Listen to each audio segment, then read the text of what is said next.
Rest your weary head, and let me spin for you the tales of a time long past.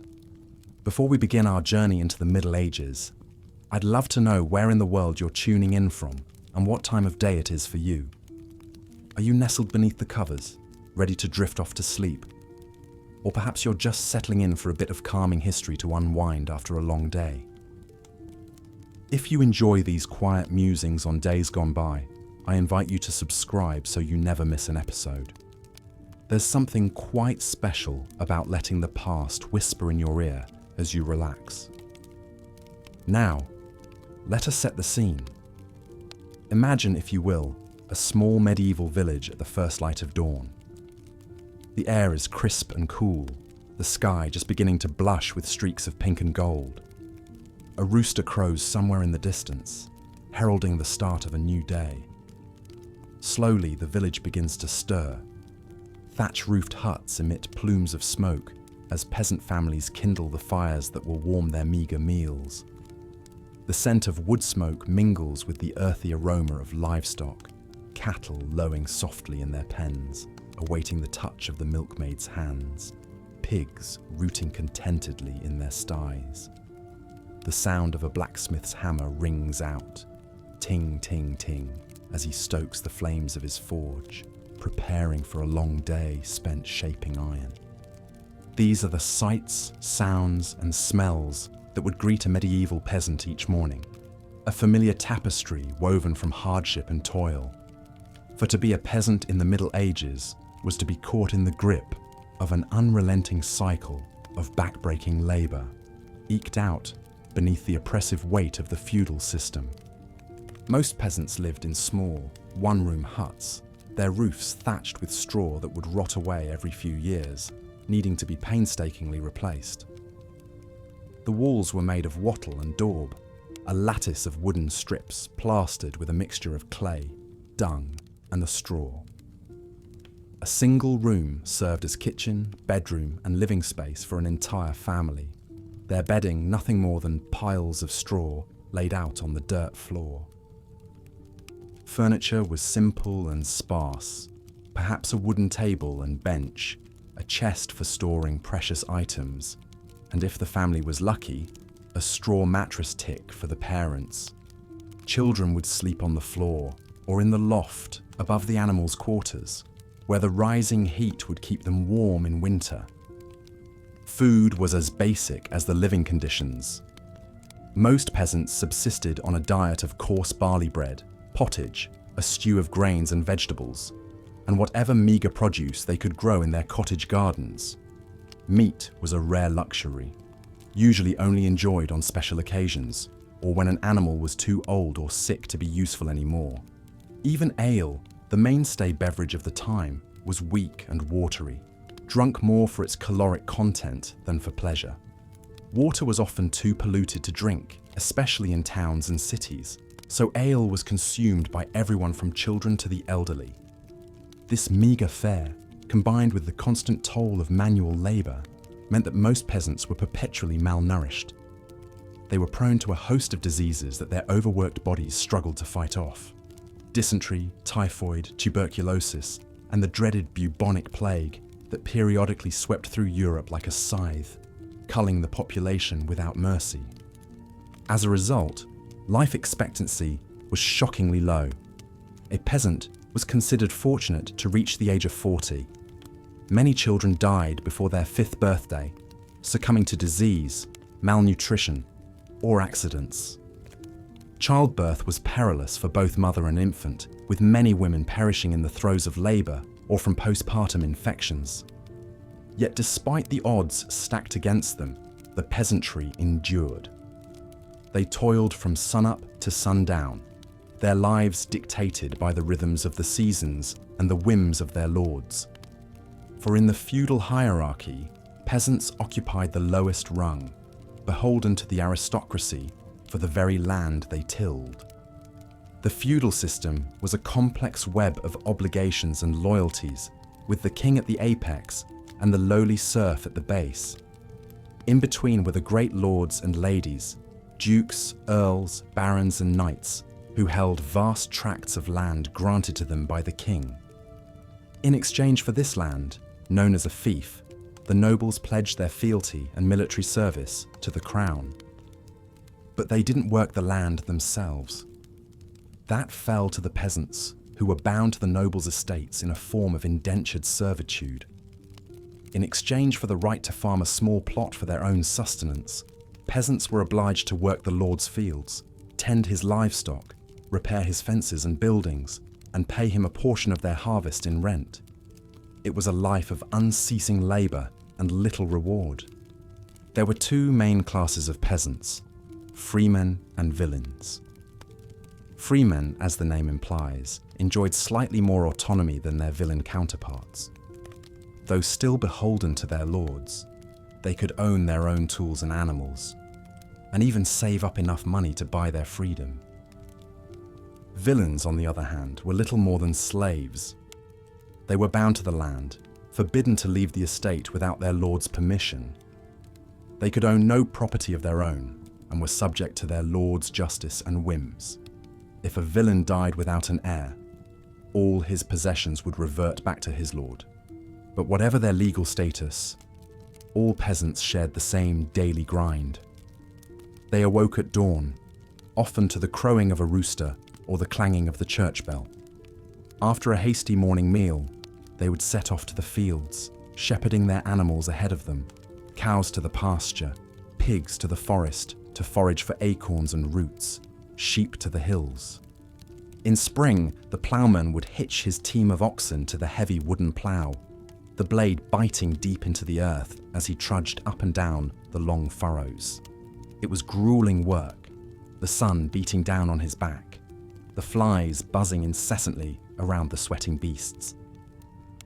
At the end of each row, he would pause to wipe his brow, then heave on the plough handles to turn the cumbersome contraption around for another pass. Once the soil was tilled, the sower would walk the field, scattering precious seed from a sack slung around his neck. He had to be careful not to sow too thickly or too thinly. Too much seed would choke out the young plants, while too little would leave gaps for weeds to take hold.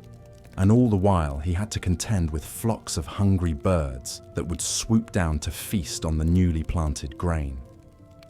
In summer, the peasants would keep a watchful eye on their ripening crops, guarding them against marauding animals and thieves. They would spend long hours weeding, hoeing, and stamping out insect infestations all under the blazing sun. At harvest time, the whole village would mobilize to bring in the precious grain before the rains came. Men, women, and children alike would take up scythes and sickles, working from dawn to dusk to cut and bind the wheat into sheaves. It was a race against time and weather, for a single storm could spell disaster, flattening the ripe grain and rotting it on the stalk. Once the harvest was in, the sheaves had to be threshed to separate the grain from the chaff. This was done with a flail, two wooden sticks joined by a short chain, which the thresher would swing overhead to beat the sheaves, the rhythmic thud, thud, thud echoing across the fields. The grain then had to be winnowed, tossed into the air so the breeze could blow away the lighter chaff, leaving the heavier kernels to fall to the ground. Finally, it would be gathered up and taken to the Lord's mill to be ground into flour, the miller taking his cut of the proceeds. No part of the harvest was wasted. The straw would be used to thatch roofs, stuff mattresses, or feed livestock. Any gleanings left in the field after reaping were free for the poor to gather, a tradition dating back to biblical times. While the men toiled in the fields, the women had their own unending round of chores.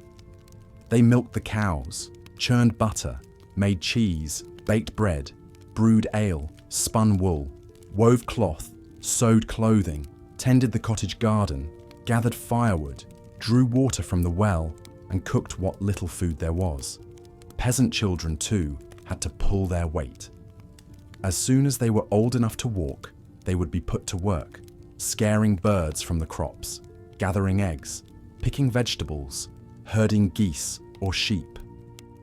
There was no time for schooling or play. Childhood was a brief respite before a lifetime of labour. Even the elderly and infirm were expected to contribute what they could, whether it was spinning, weaving, mending, or tending the fire. There was no retirement for a peasant.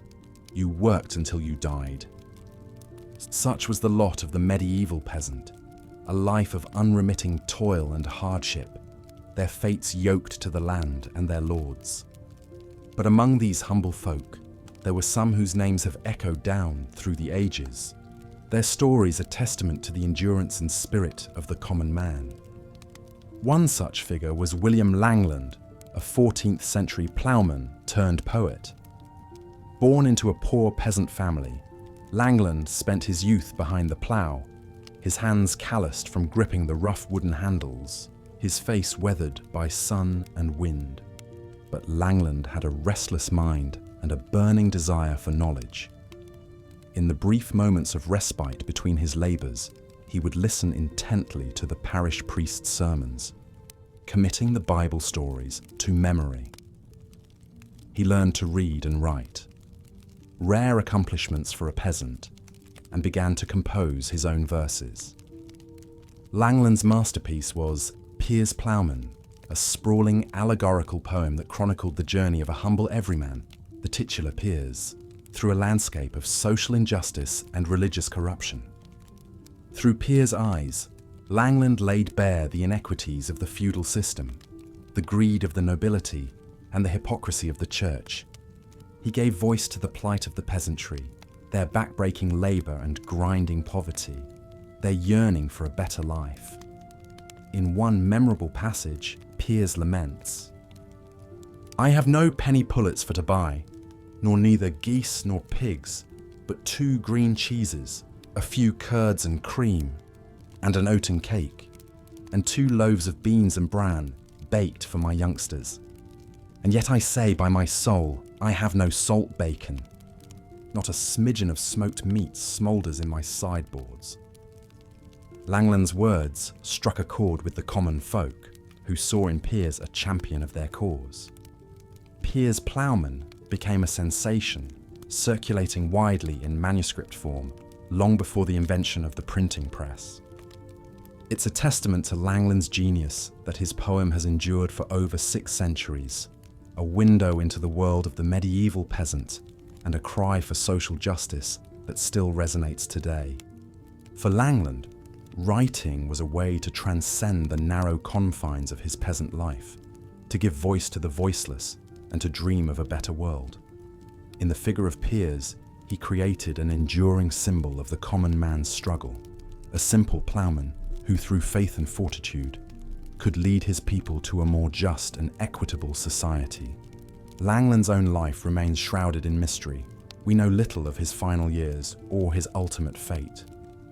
But his legacy lives on in the pages of Piers Plowman, a reminder that even in the darkest and most oppressive of times, the human spirit can still soar free on the wings of imagination and hope.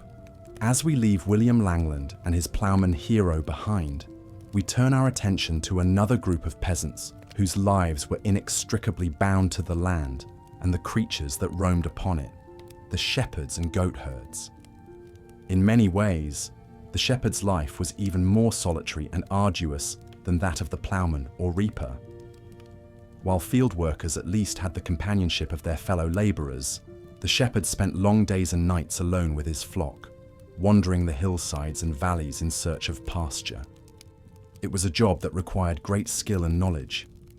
A good shepherd had to be attuned to the needs and habits of his animals, able to read the subtle signs of weather and predators. He had to know which plants were safe for his sheep to graze on and which were poisonous, how to nurse a sick lamb back to health, how to deliver a breech birth ewe. He also had to be prepared to defend his flock against a host of dangers, wolves and wild dogs, thieves and rustlers, even the occasional bear or mountain lion. Armed with little more than a staff and a sling, the shepherd had to be ready to lay down his life for his sheep. It was a lonely existence, with only the bleating of the flock and the occasional bark of the herding dog for company. Shepherds would often go weeks or even months without seeing another human face, their only shelter a crude lean-to or a cave in the hillside. In the heat of summer, they would lead their flocks to high mountain pastures, following the retreating snow line. There, in the thin, crisp air, the sheep would graze on the lush alpine grasses, putting on fat for the long winter ahead. As autumn approached, the shepherds would begin the long drive back down to the lowlands, the sheep's wool heavy with the summer's growth. It was a treacherous journey. The narrow mountain paths slick with ice and snow, the threat of avalanches and rockfalls ever present. Once back in the valley, the sheep would be penned in stone-walled enclosures, the wool shorn and spun into yarn for clothing and blankets. The shepherd's work was never done. Even in the depths of winter, he had to keep a watchful eye on his flock, ensuring they were fed and sheltered from the bitter cold. It was a hard life, but one that had its rewards. There was a deep satisfaction in knowing that your skill and dedication kept your animals safe and thriving, that the wool on people's backs and the meat on their tables was the fruit of your labours. And in the quiet moments, when the sun was setting over the hills and the sheep were settled for the night, the shepherd could find solace in the beauty of the landscape around him, the play of light on the grass, the song of a lark overhead, the distant tinkle of a mountain stream. For some, this close communion with nature could be a source of great spiritual comfort. Many shepherds were deeply devout, seeing in their humble work an echo of the divine.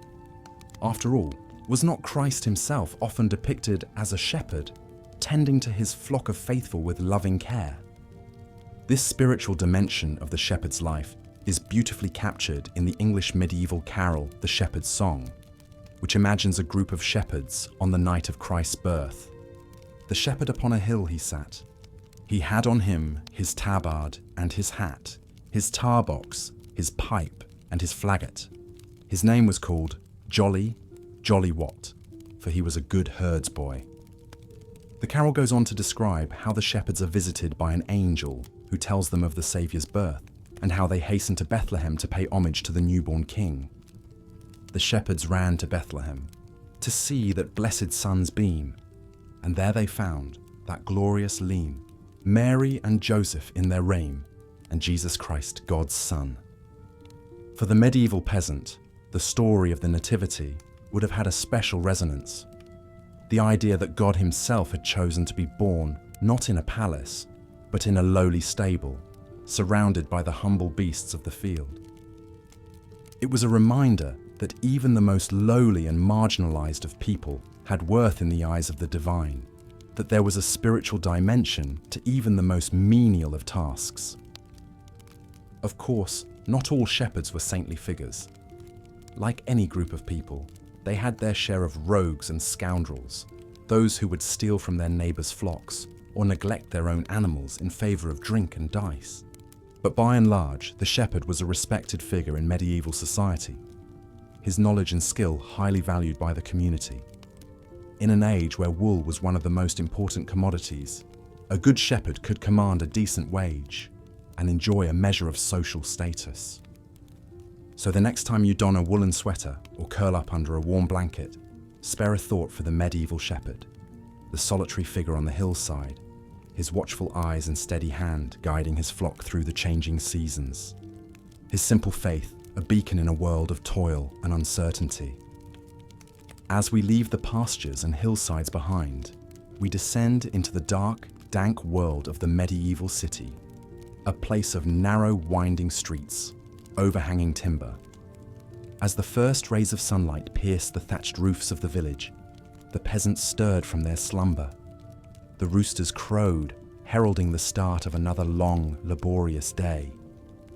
Men, women, and children rose from their straw-filled mattresses, their breath visible in the chill morning air. They broke their fast on a meagre meal of coarse bread and weak ale, fuel for the toil that lay ahead. Life for a medieval peasant was a harsh and unrelenting struggle. They dwelled in small, cramped huts, their earthen floors strewn with rushes to keep out the damp and cold. A hearth fire filled the single room with smoke, and a rough-hewn table and stools served as the only furnishings. Windows were mere slits in the walls, shuttered against the elements. Privacy was unknown. Entire families shared the same living space, sleeping side by side on pallets. Peasants were bound to the land, subservient to the lords and nobles who owned the vast estates. The feudal system that dominated medieval society left little room for autonomy or advancement. A peasant's lot was fixed from birth, tilling the same soil as their ancestors, marrying within their class, and passing on their meagre possessions to their children. They were born into servitude and would likely die in servitude, their brief lives marked by unremitting hardship. The rhythm of a peasant's day was dictated by the rising and setting of the sun. They woke at first light, often to the sound of church bells tolling matins. After a sparse breakfast, they set about their appointed tasks. Men headed to the fields to tend to crops and livestock. Women fed the children, collected eggs, milked cows, and drew water from the village well. They baked bread, brewed ale, and tended vegetable gardens. Even the youngest children had chores, scaring birds from the seedbeds, gathering firewood, or helping with the washing. Meals were simple affairs, eaten in haste so as not to waste precious daylight. At midday, peasants would break for a meal of cheese, onions, and bread, washed down with watered wine or ale. Meat was a rare luxury, eaten only on special occasions or when an animal fell ill and had to be slaughtered. The evening meal was a thin pottage of vegetables and grains, sometimes enriched with a scrap of salted pork or fish on feast days. As the sun began to sink below the horizon, peasants returned to their huts, bone-weary and hungry. They ate their paltry supper and fell into an exhausted sleep, only to rise and begin the whole back-breaking cycle again a few hours later. It was a life of grinding poverty and relentless drudgery, with little respite or hope of change. Perhaps the most arduous and vital work of the peasantry took place in the fields. The ploughman's job was to till the heavy, clay-rich soil from dawn to dusk, walking behind a lumbering ox or horse-drawn plough. It was slow, exhausting labour, requiring great strength and endurance. The plough itself was a primitive implement, little more than a sharpened stick that scratched the surface of the earth. The ploughman had to constantly adjust its depth and angle while dodging rocks and roots that could break the blade. Even a skilled ploughman could only till about an acre a day, a small plot that would yield barely enough food to sustain a family. The work was made harder by the crude state of medieval agriculture. Fields were divided into long, narrow strips, separated by raised banks of turf. This was to allow access for ploughing and sowing, but it meant that a farmer might have strips scattered across the manor, requiring them to travel long distances just to reach their land. Once the soil was turned, the sower took over, scattering precious seed by hand. It was a delicate task, requiring a steady hand and a keen eye for the wind. Too much seed in one place would choke the young plants, while too little would result in bare patches. Birds were a constant menace, swooping down to snatch up the freshly sown grain. Sowers sometimes resorted to shouting, waving flags, or even employing young children to run up and down the furrows to scare them off. All of this was for naught if the weather didn't cooperate. A dry spring could parch the seedlings, while heavy rains could wash them away or rot them in the ground. Hail and high winds could flatten a field in minutes, destroying months of hard work. It was a precarious existence, wholly dependent on the whims of nature. The harvest was the most critical and back-breaking time of the agricultural year. As the wheat and barley ripened under the summer sun, peasants worked from sunrise to sunset to bring in the crop before the rains came. Armed with sickles and scythes, they systematically moved through the fields, cutting the grain and tying it into sheaves. It was hot, dusty, itchy work. The sharp stalks left hands blistered and bleeding, while pollen and chaff choked the air. Once cut, the sheaves had to be gathered and hauled to the threshing floor, where the grain would be separated from the stalks. This required immense physical strength. A single sheaf could weigh up to 30 pounds. Men, women, and older children all pitched in, loading the sheaves onto carts or carrying them on their backs.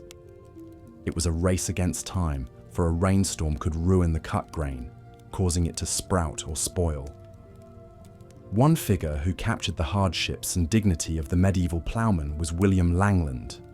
Born around 1332 in the West Midlands of England, Langland came from a family of small freeholders, or yeomen.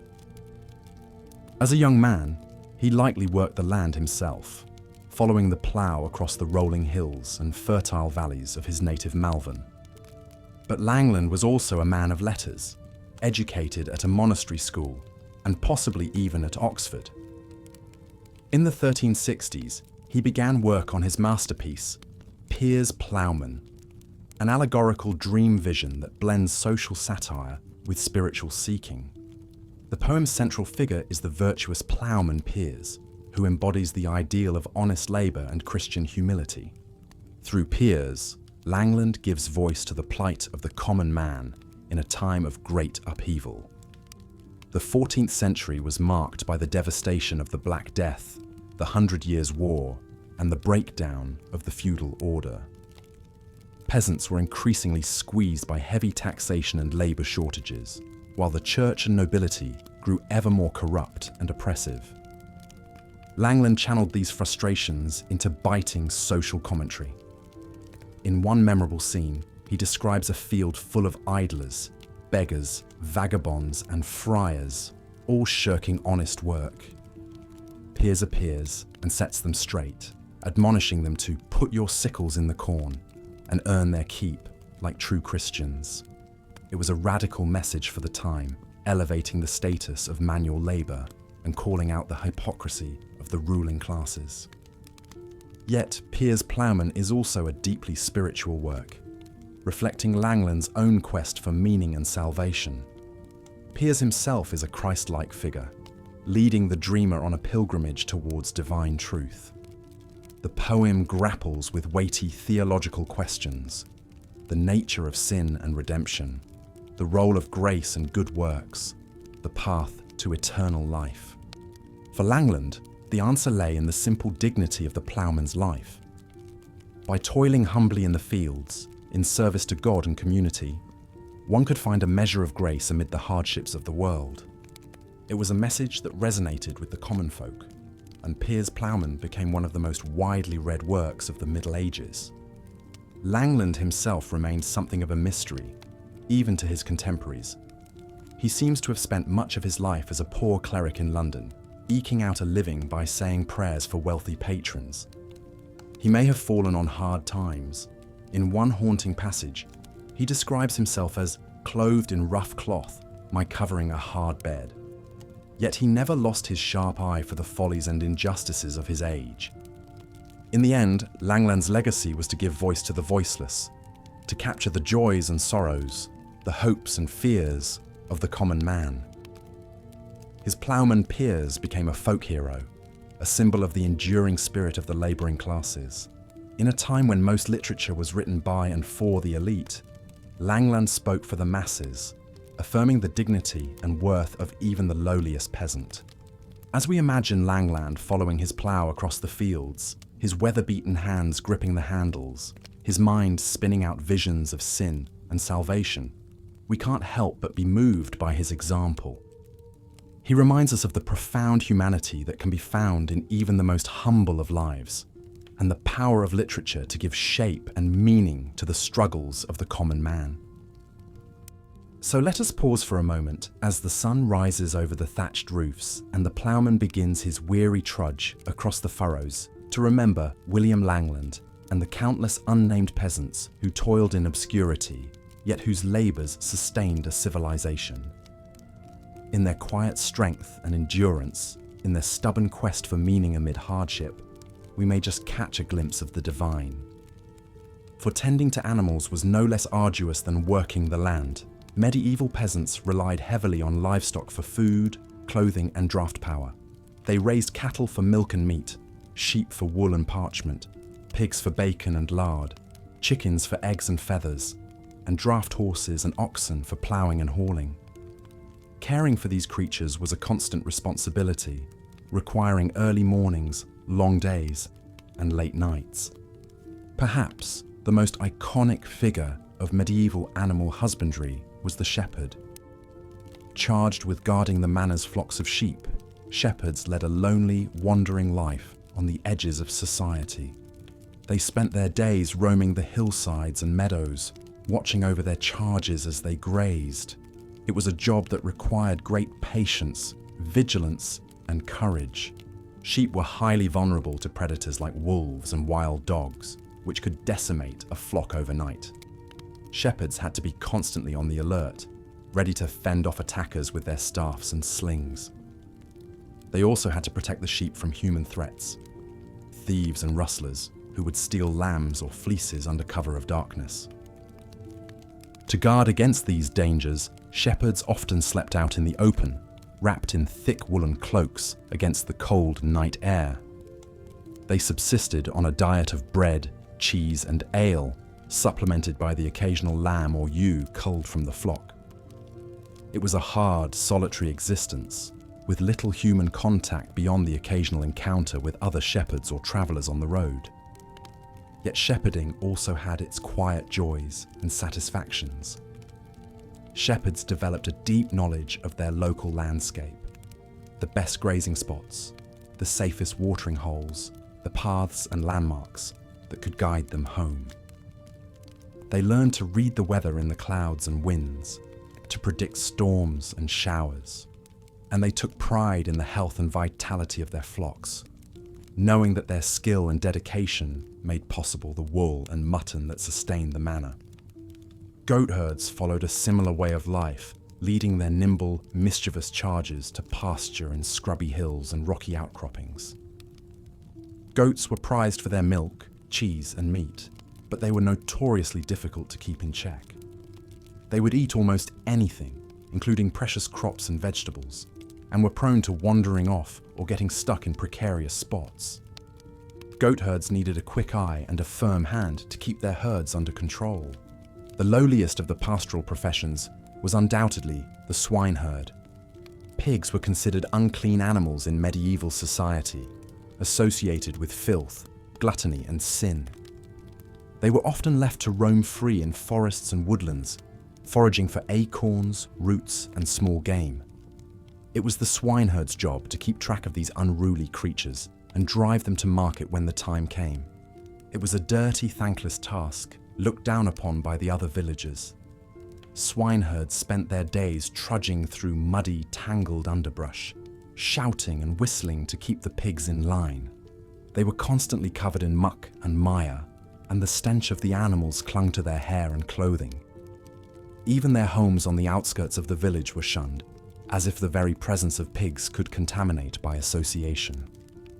Yet even among the rough and tumble world of swineherds, there were those who found a measure of purpose and belonging.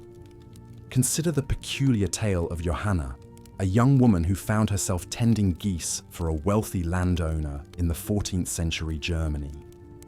Johanna was a serf, bound to her lord's estate from birth. As a child, she had shown a knack for handling birds, calming skittish hens, coaxing geese to nest, and collecting eggs with gentle hands. When the manor's goose girl died of the pox, Johanna was chosen to take her place, much to the surprise of all who knew her as a shy, retiring sort. At first, Johanna relished her new role. She spent her days leading the honking, waddling geese to the best patches of grass and clover, watching them snap up insects and preen their feathers in the sun. She marveled at their complex social lives, the way they paired off in mated couples, fiercely defending their nests and goslings.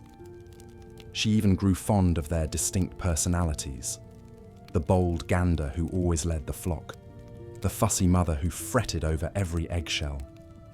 But as the months wore on, Johanna began to feel the weight of her solitude.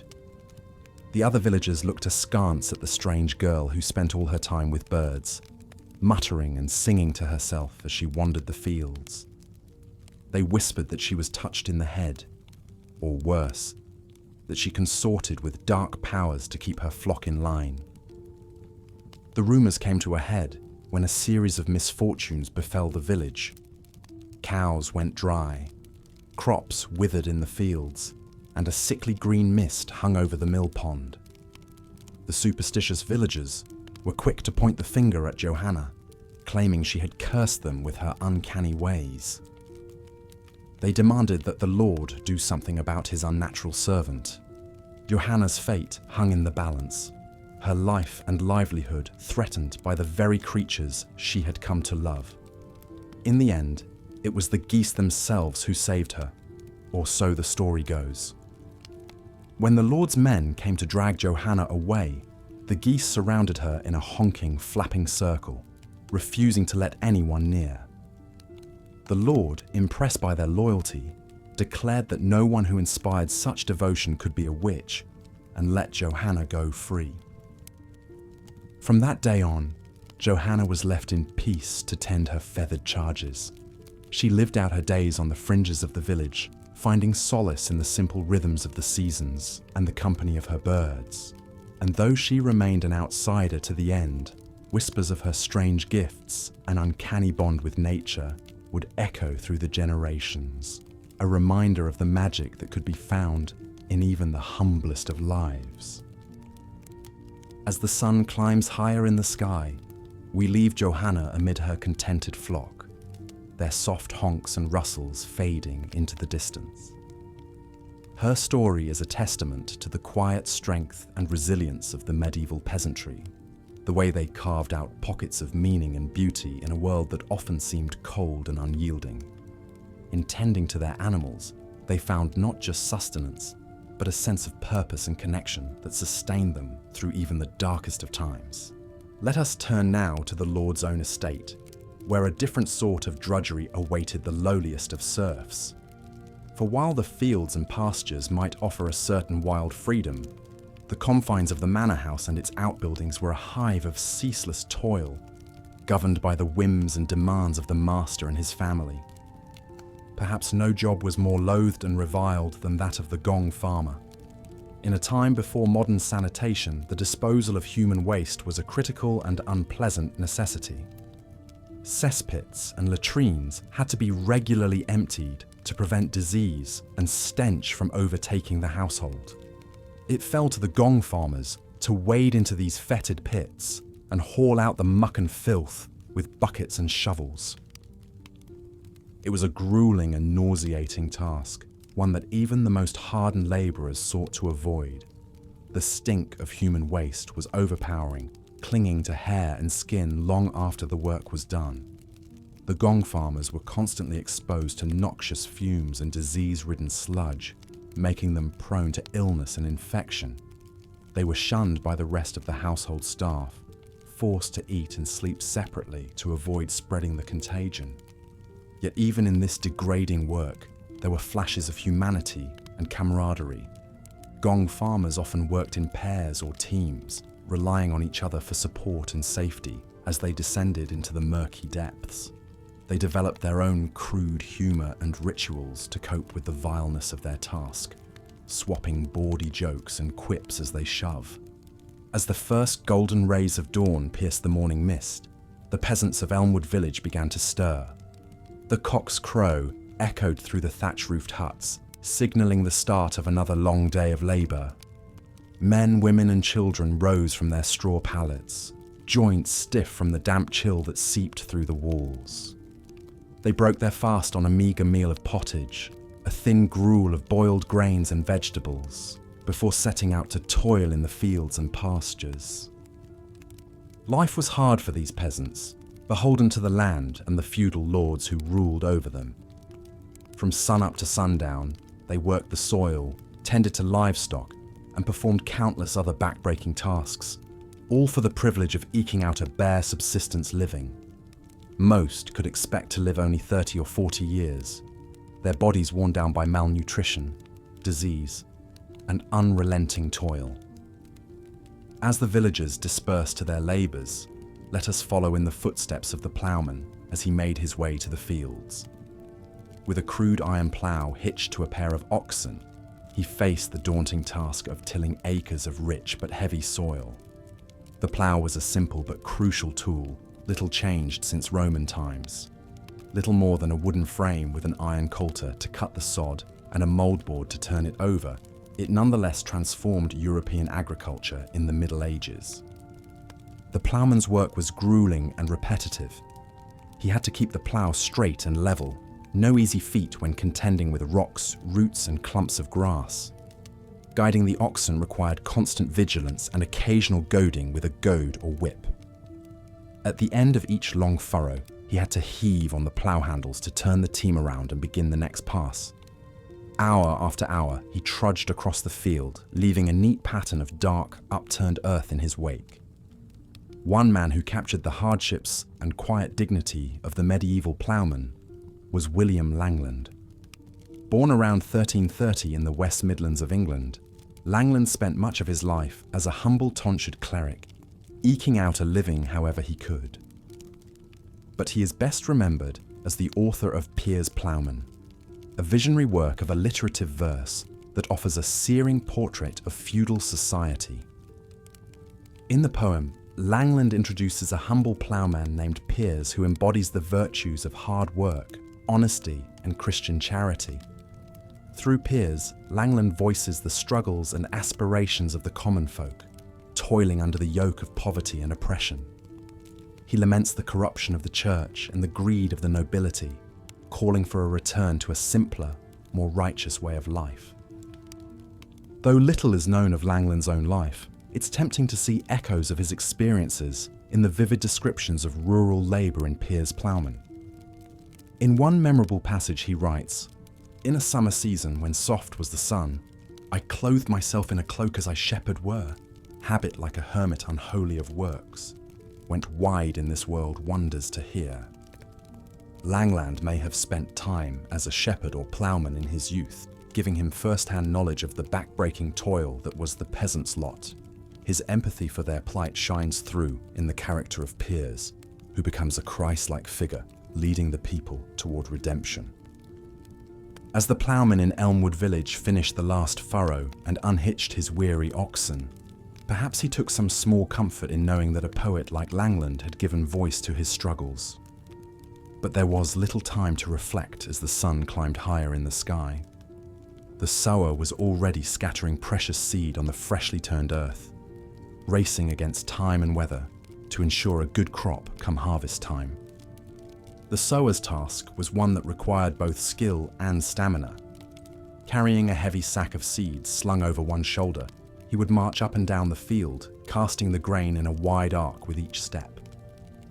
The key was to maintain a steady rhythm and an even spread, ensuring that each square foot of soil received the optimal number of seeds. Too few and the harvest would be lean, too many and the crowded seedlings would choke each other out.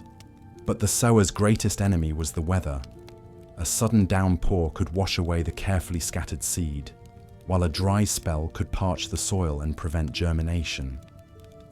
And then there were the birds, flocks of crows, pigeons and starlings that would descend on the freshly sown field, gorging themselves on the tasty morsels. To guard against such threats, the sower might resort to various tricks and charms. Some would mix the seed with bitter herbs or crushed pepper to deter birds, while others would recite rhyming incantations as they worked, invoking God and the saints to protect their precious crop. One popular medieval prayer went, "Holy Mary, Mother mild, bless the seed I sow this day. Let each grain spring forth and grow 100-fold to feed us all." Whether such charms had any real effect is doubtful, but they offered a measure of psychological comfort to the sower as he toiled beneath the hot sun. And when the last seed was cast and the empty sack folded away, he could only trust in Providence and the benevolence of nature to bring forth a bountiful crop. As the sower finished his work and headed for a brief, hard-earned rest, the reaper was already sharpening his scythe in preparation for the harvest to come. Of all the tasks in the agricultural cycle, reaping the grain was perhaps the most physically demanding and time-sensitive. For a few crucial weeks in late summer, the entire community would mobilize to bring in the ripened wheat, barley, and rye before the autumn rains could ruin it. The reaper's tool was the scythe, a long curved blade attached to a wooden handle. Swinging it in a wide arc, he would cut a swath through the standing grain, letting it fall in a neat row behind him. Following close behind, a team of men and women would gather up the stalks and tie them into sheaves to be hauled away to the threshing floor. It was back-breaking work, requiring a strong arm and a steady hand. The reaper had to maintain a relentless pace, cutting as much grain as possible in the long daylight hours, stopping only for brief breaks to sharpen the blade or quench his thirst from a leather flask. He would toil from dawn to dusk, his shirt soaked with sweat and his muscles screaming with fatigue. Yet there was also a sense of camaraderie and shared purpose among the harvesters. The whole village would come together to bring in the crop, with even the youngest and oldest pitching in where they could. Songs and stories would help pass the time and lift flagging spirits, and there was always the promise of a harvest feast to look forward to when the last sheaf was gathered in. As the harvesters laboured in the golden fields, spare a thought for the humble shepherd, whose job was a lonely and often dangerous one. Charged with guarding the village's precious flocks of sheep and goats, the shepherd spent long days and nights out on the hillsides and pastures, exposed to the elements and the threat of predators. The shepherd's most important tool was his crook, a long staff with a hooked end used to catch and control wayward sheep. He would also carry a sling or a horn to fend off wolves or other beasts that might threaten the flock. But his greatest asset was his faithful dog, a constant companion and invaluable helper in managing the herd. The life of a shepherd was a solitary one, with long hours spent watching over the grazing animals. He had to be constantly alert for signs of trouble, a sickly ewe, a lost lamb, or a lurking predator. At night, he would pen the flock in a makeshift fold and take turns with his dog to keep watch, huddled beneath a rough woolen cloak for warmth. Despite the hardships, many shepherds took pride in their work and developed a deep bond with their charges. They would know each animal by sight and often give them affectionate names. In a world where most peasants had little control over their own lives, the shepherd enjoyed a degree of autonomy and self-reliance that was rare among his fellow villagers. One shepherd who embodied these qualities was Johanna, a young woman who lived in a small town in the German Duchy of Bavaria in the early 15th century. Johanna had been tending geese for a wealthy landowner since she was a child and had developed a reputation as a skilled and reliable goose girl. But Johanna's life took a dark turn when she was accused of witchcraft by some of the superstitious villagers. They claimed that she used her uncanny way with animals to cast spells and curses on her neighbours. Johanna was arrested and subjected to brutal interrogation by the local authorities, who were convinced that she was in league with the devil. Despite the lack of evidence against her, Johanna was found guilty and sentenced to death by burning at the stake. As she was led to the pyre, she maintained her innocence and dignity, insisting that she was a simple goose girl who had done nothing wrong. According to legend, as the flames consumed her, the geese that she had tended for so long broke free from their enclosures and flew to her side, honking mournfully as if in tribute to their beloved mistress. Johanna's tragic story is a reminder of the precarious position of women in medieval society, particularly those who dared to live unconventional lives. As a shepherd and a single woman, Johanna defied the norms of her time and place and paid the ultimate price for it. Yet her memory lives on as a testament to the resilience and courage of the common folk, who faced adversity with grit and grace. From the lonely pastures to the bustling villages, the peasants of the Middle Ages toiled ceaselessly to keep their communities alive and functioning. And nowhere was this more evident than in the lowly but essential work of the swineherd. Charged with managing the village's herd of pigs, the swineherd was a figure of both necessity and disdain in medieval society. Pigs were a crucial source of meat for the peasantry, providing a reliable supply of protein that could be salted and stored for the lean winter months. But they were also dirty, unruly creatures that required constant supervision and care. It fell to the swineherd to drive the pigs out to the forests and fields each day to forage for acorns, roots, and other fodder. It was a dirty, thankless job that often involved wading through mud and muck and dealing with the pigs' stubborn and sometimes aggressive behavior.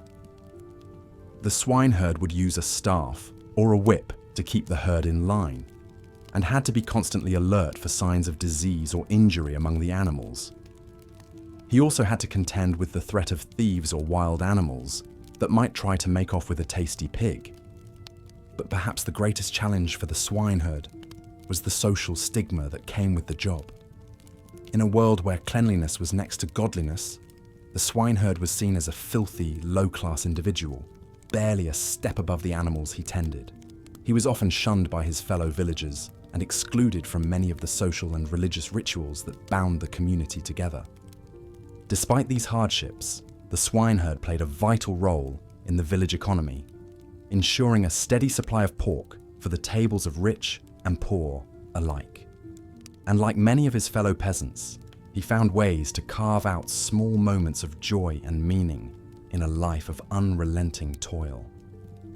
As the swineherd drove his herd back to the village at the end of a long day, he might take a moment to appreciate the beauty of the sunset over the fields, or to savor the simple pleasure of a hot meal and a warm fire.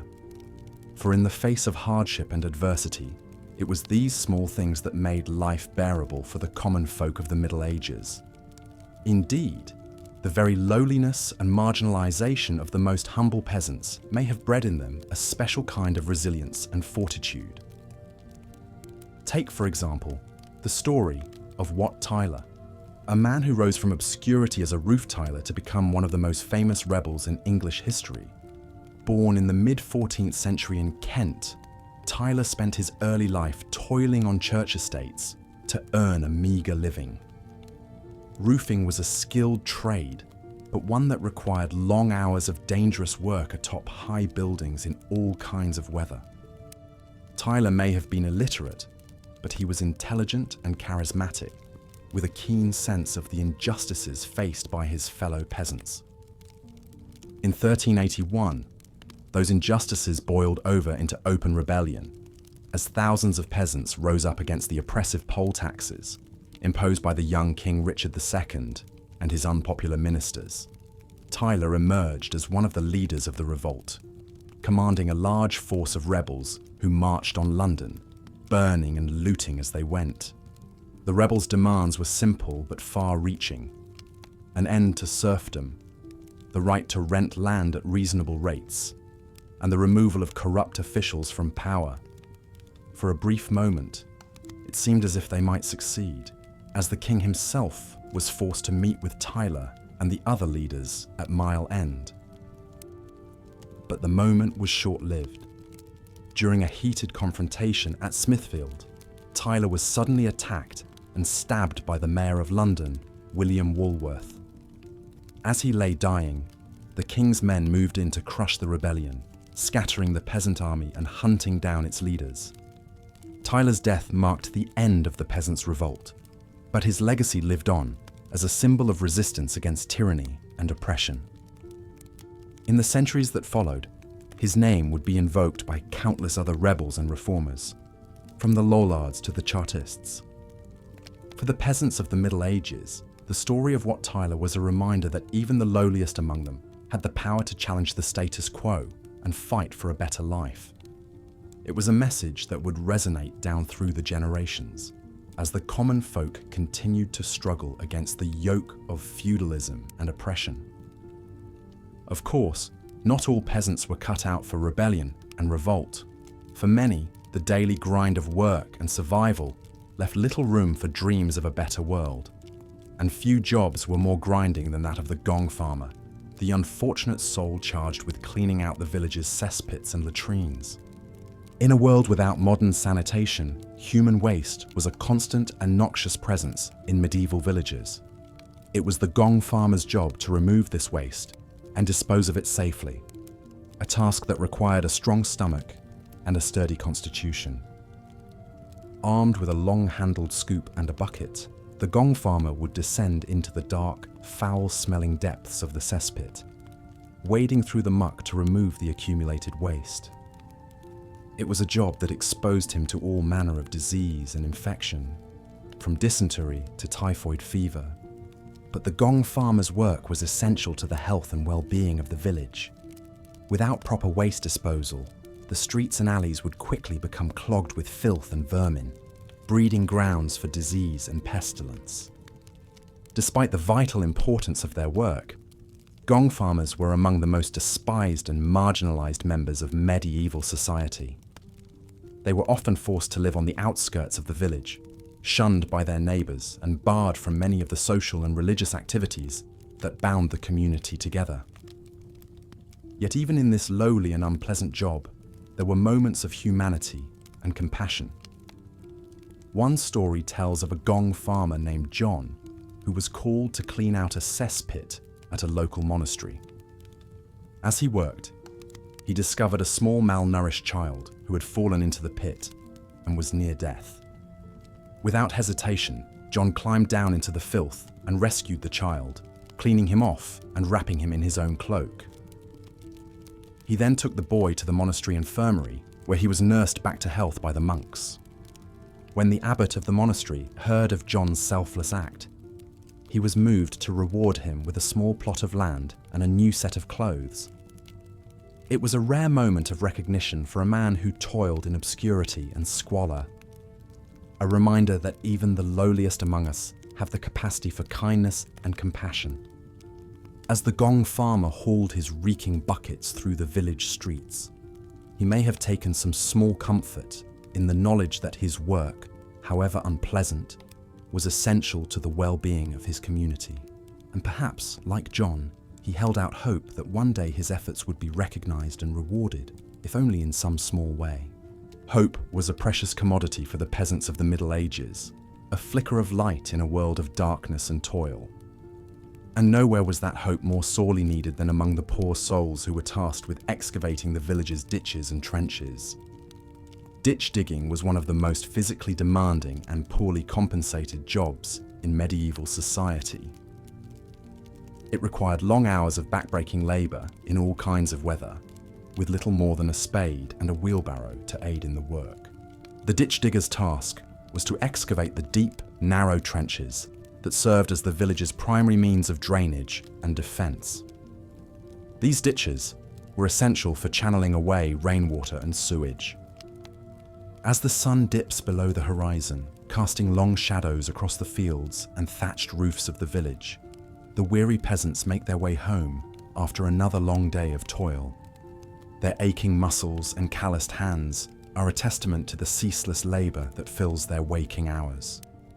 For most, there is little hope of ever escaping the crushing poverty and servitude that defines their lives. But even amidst the hardship, there are occasional reprieves that bring a glimmer of joy and respite to the downtrodden. The church feast days, though far too infrequent, offer a chance to set aside their tools and celebrate the saints with humble feasts and merrymaking. The harvest celebrations, when the last sheaves of grain are finally bundled and stored, are a time of music, dancing, and a few precious hours of revelry before the cycle of planting and reaping begins anew. And then there are the travelling minstrels, those wandering troubadours who occasionally pass through the villages, bringing with them tales of far-off lands, epic romances, and heroic deeds. For a few enchanted evenings, the peasants can lose themselves in the magic of storytelling, forgetting for a moment the grinding reality of their lives. The minstrels' melodies and ballads stir something in their hearts, a longing for adventure, for love, for a world beyond the confines of their village and the dictates of their feudal lords. It is this same yearning for something more that has, at times, driven the peasants to rise up against their oppressors. The dream of freedom, of casting off the yoke of serfdom and owning their own land, has inspired rebellions and uprisings throughout the Middle Ages. The Peasants' Revolt of 1381, led by the charismatic rebel Wat Tyler, saw thousands of common folk march on London, demanding an end to the crippling taxes and abuses inflicted upon them by the ruling class. Though the revolt was ultimately crushed and Tyler himself brutally executed, it sent shockwaves through English society and sowed the seeds of resistance that would continue to grow in the hearts of the people. But for most peasants, open rebellion was a luxury they could ill afford. Their lives were an unending cycle of work, punctuated only by the briefest moments of rest and the constant spectre of hunger, disease, and the whims of their masters.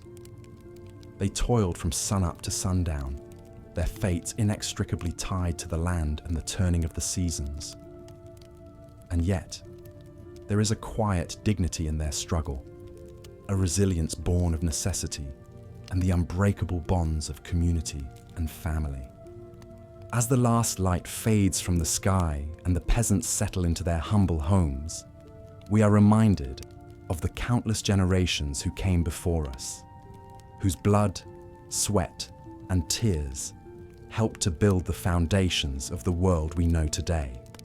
Theirs was a life of unimaginable hardship, but also one of great strength, endurance, and the indomitable human spirit that refuses to be broken, even in the face of the most daunting odds.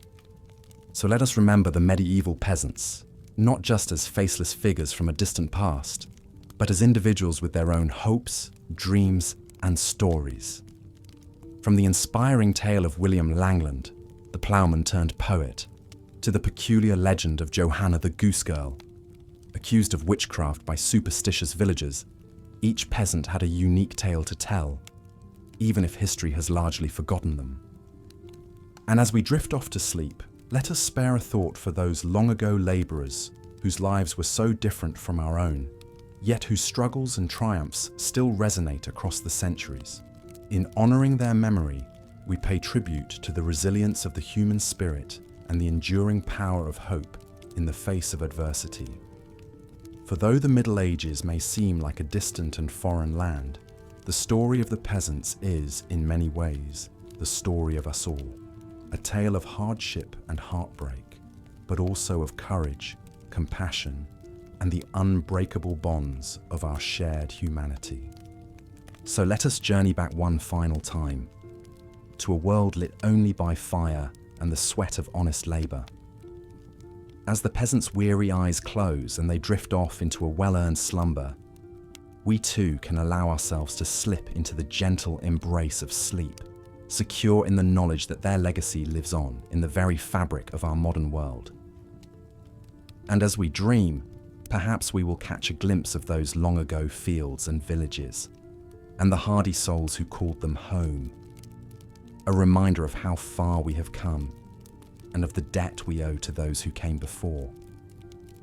But even as we sleep, the wheels of history continue to turn, slowly but inexorably. The seeds of change that were planted in the Middle Ages will one day bear fruit, as the old feudal order begins to crumble and new ideas and opportunities begin to take root. The Renaissance and the Age of Exploration lie just over the horizon, waiting to transform the world in ways that even the most visionary peasant could never have imagined. And so we leave the medieval village behind, with its thatched roofs and muddy lanes, its hardships, and its small joys. The peasants will rise with the sun to begin another day of toil, their lives governed by the eternal rhythms of the land and the unyielding demands of their feudal masters. But even in the midst of their struggles, they carry within them the spark of something greater, the resilience, the ingenuity, and the unbreakable spirit that will one day help to shape the course of human history. As we bid farewell to the Middle Ages and all its trials and tribulations, let us carry with us the lessons of the peasants, the value of hard work, the power of community, and the enduring strength of the human heart.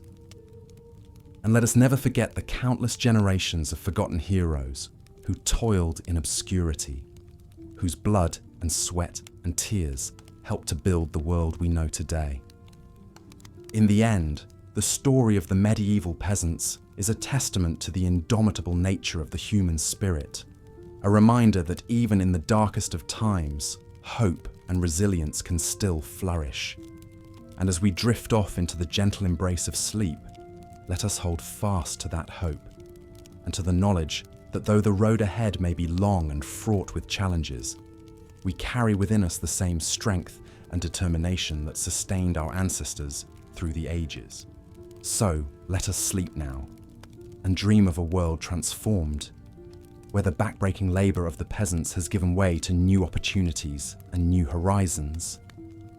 And let us awake with renewed purpose, ready to take up the torch that they have passed down to us, and to build a future that honours their sacrifice and their unwavering spirit. For in the end, the story of the peasants is the story of us all, a reminder of how far we have come and of the endless possibilities that lie ahead, waiting to be seized by those with the courage and the vision to reach for them. As the sun dips below the horizon, casting long shadows across the fields, the weary peasants make their way home. Their backs ache from hours bent over crops, their hands rough and calloused from gripping tools. The air is filled with the earthy scent of soil and the pungent odour of farm animals. Despite the hardships of the day, there is a sense of satisfaction in a job well done, in the knowledge that their labour has wrung sustenance from the land. But for many, this contentment is fleeting.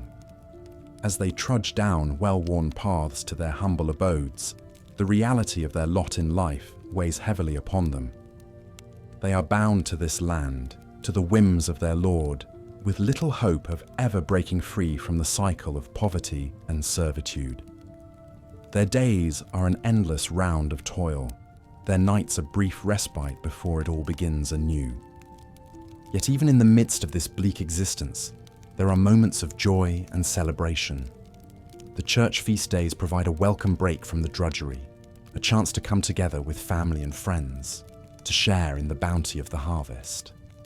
The arrival of a travelling minstrel is a cause for excitement, bringing news from distant lands and tales of adventure to brighten the long evenings.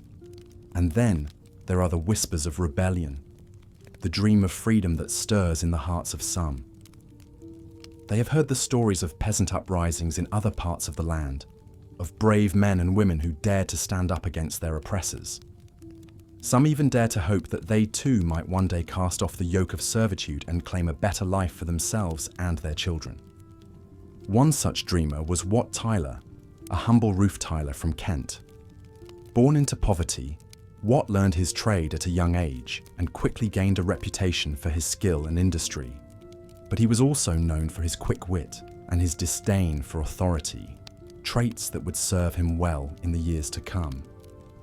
As he travelled from village to village, plying his trade, Wat saw firsthand the suffering of his fellow peasants. He listened to their complaints of high taxes and corrupt officials, of the way they were treated like chattel by their lords. And he began to dream of a different world, one in which the common folk had a say in their own destiny. When the Peasants' Revolt erupted in 1381, Wat was quick to join the cause. He rallied his fellow tradesmen and labourers, urging them to take up arms against their oppressors. And as the rebellion gained momentum, Wat emerged as one of its leaders, a charismatic figure who inspired hope in the hearts of the downtrodden.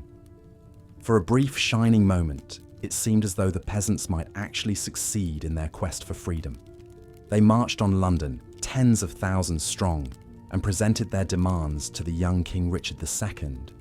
But the king's promises of reform proved hollow, and the rebellion was eventually crushed by the nobility. Wat Tyler paid the ultimate price for his part in the uprising. He was brutally executed, his head mounted on a pike as a warning to others who might dare to challenge the status quo. But his legacy lived on, a testament to the indomitable spirit of the common man.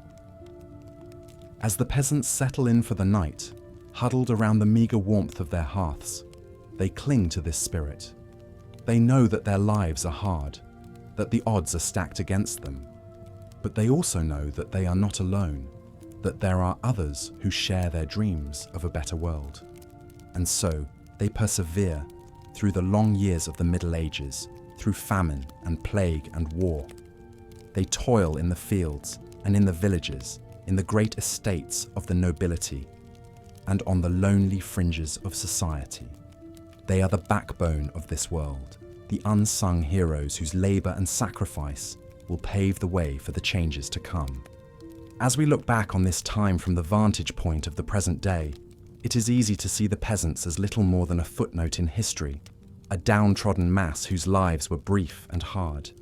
But to do so would be to miss the true significance of their story. For in their struggles and their triumphs, in their dreams and their determination, the peasants of the Middle Ages laid the foundations for the world we know today. Their labor built the great cathedrals and castles that still stand as testaments to human ingenuity and skill. Their revolts and uprisings sowed the seeds of democratic thought and helped to chip away at the rigid hierarchies of the feudal system.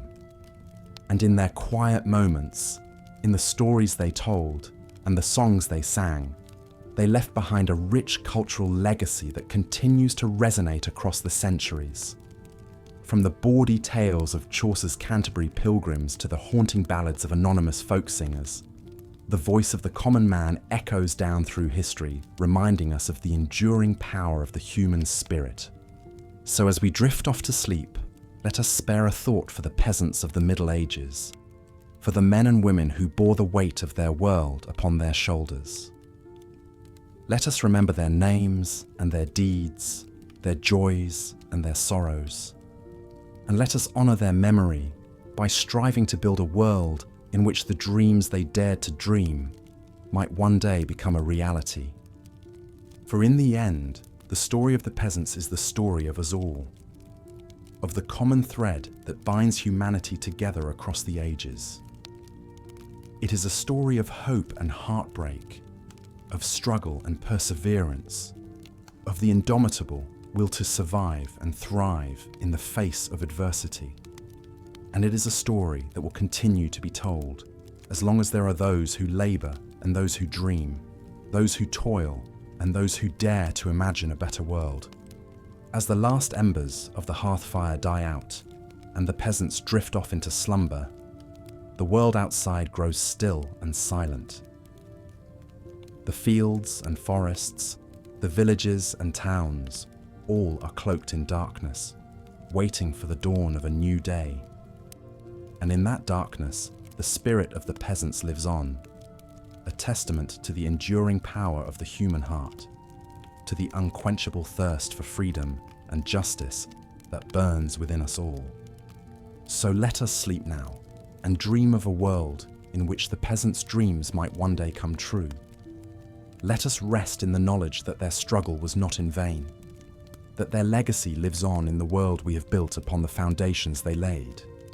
And let us awake to greet the dawn with renewed hope and purpose, ready to take up the task that they began so many centuries ago, the task of building a world in which all may live in dignity and peace. As the weary shepherds guided their flock back to the safety of the village, their bleating charges ambling along well-trodden paths, the sinking sun painted the sky in hues of orange and crimson. The day's labours were done, but tomorrow would bring more of the same, tending to the animals, keeping them safe from predators and thieves, and enduring the hardships of a life spent largely outdoors. For shepherds and goat herds, there was little respite from the elements. They slept beneath the stars, wrapped in rough woolen cloaks, always alert for any signs of danger. Wolves prowled the edges of the forests, their howls piercing the night, while sneaky foxes crept in to snatch lambs that strayed too far from their mothers.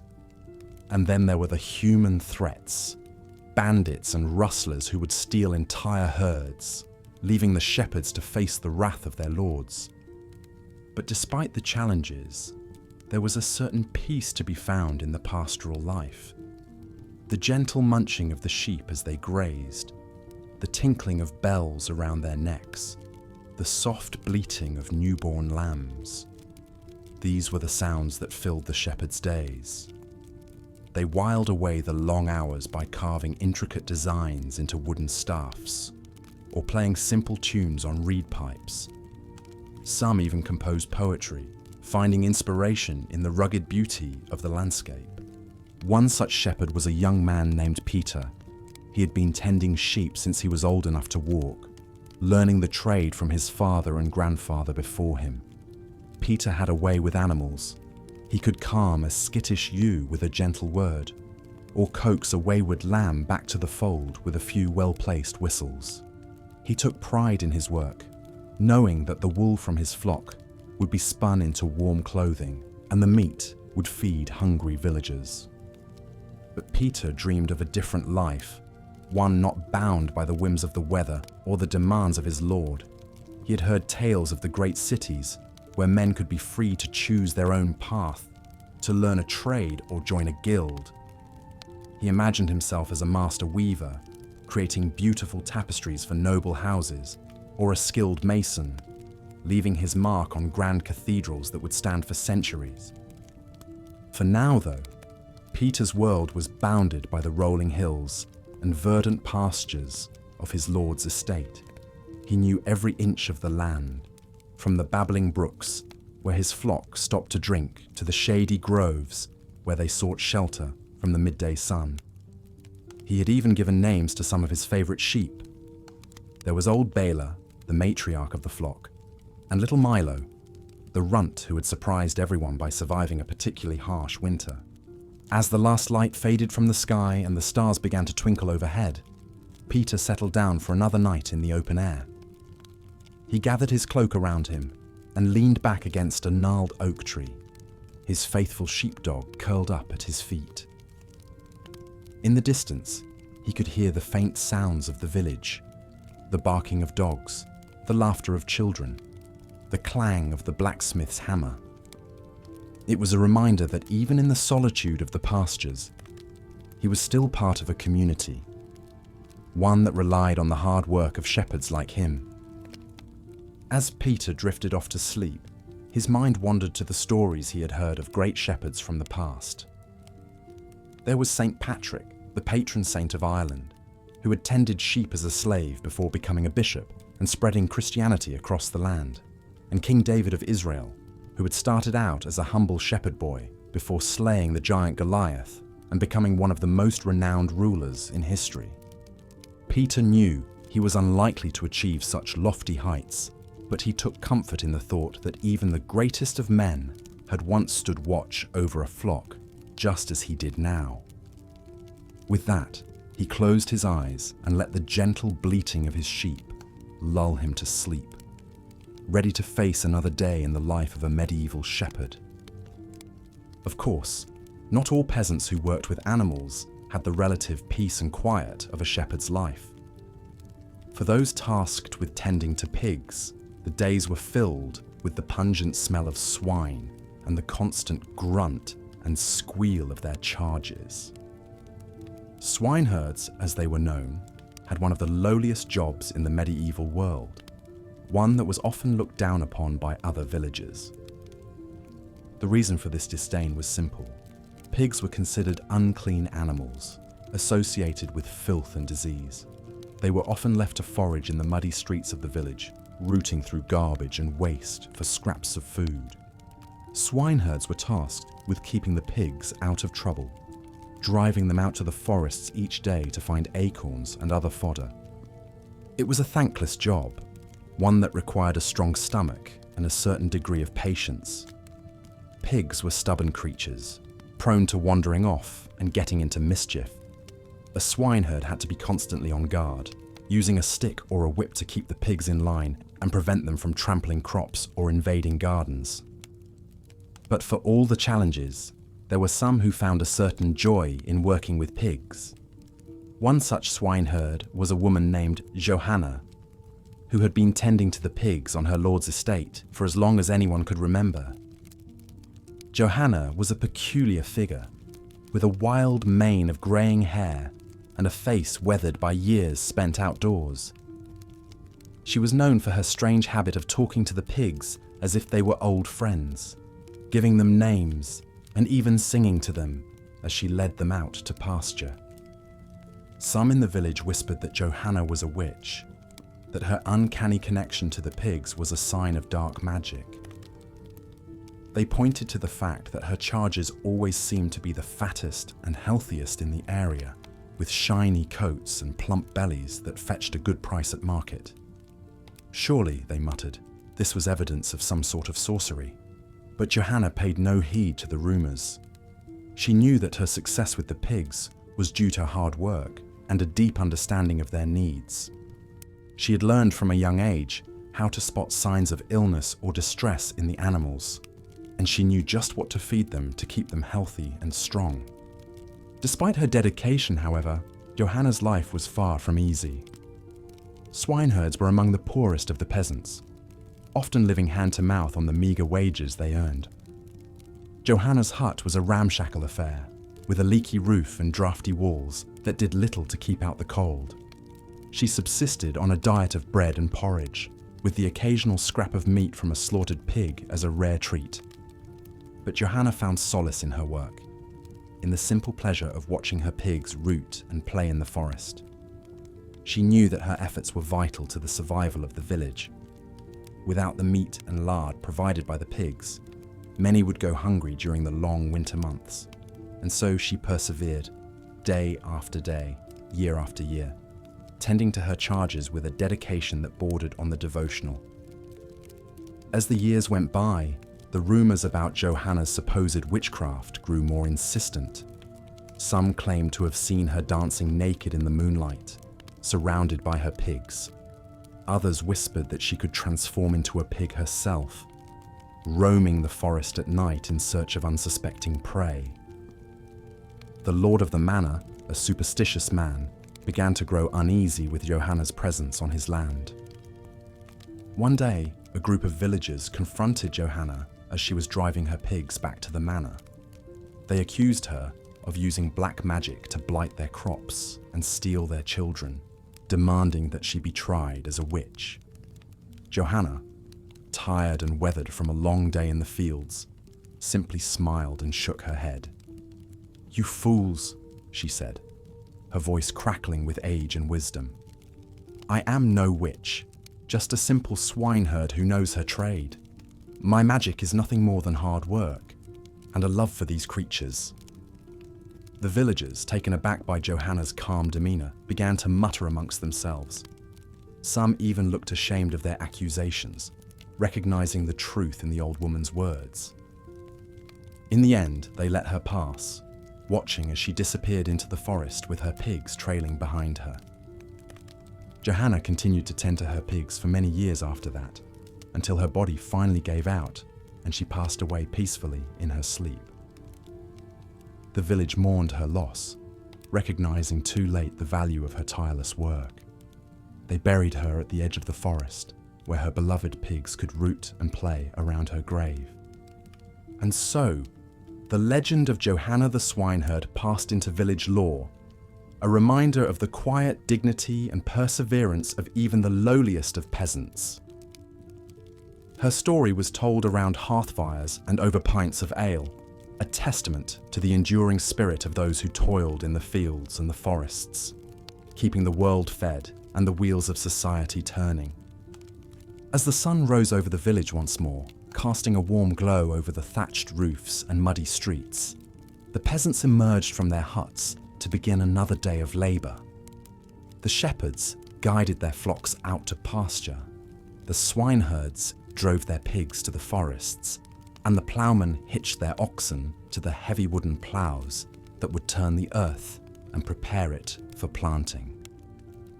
Among those setting out for the fields that morning was a young man named William. William was a ploughman like his father and grandfather before him, and he took great pride in his work.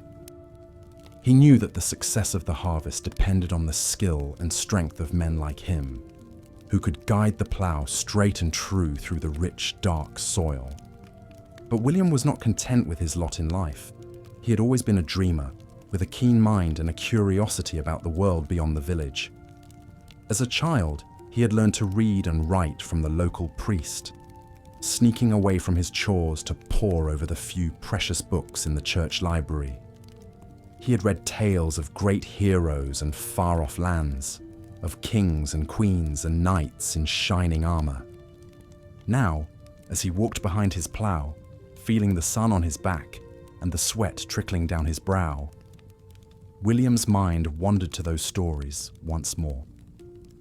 He imagined himself as a knight, riding off to battle on a noble steed, his armor glinting in the sunlight.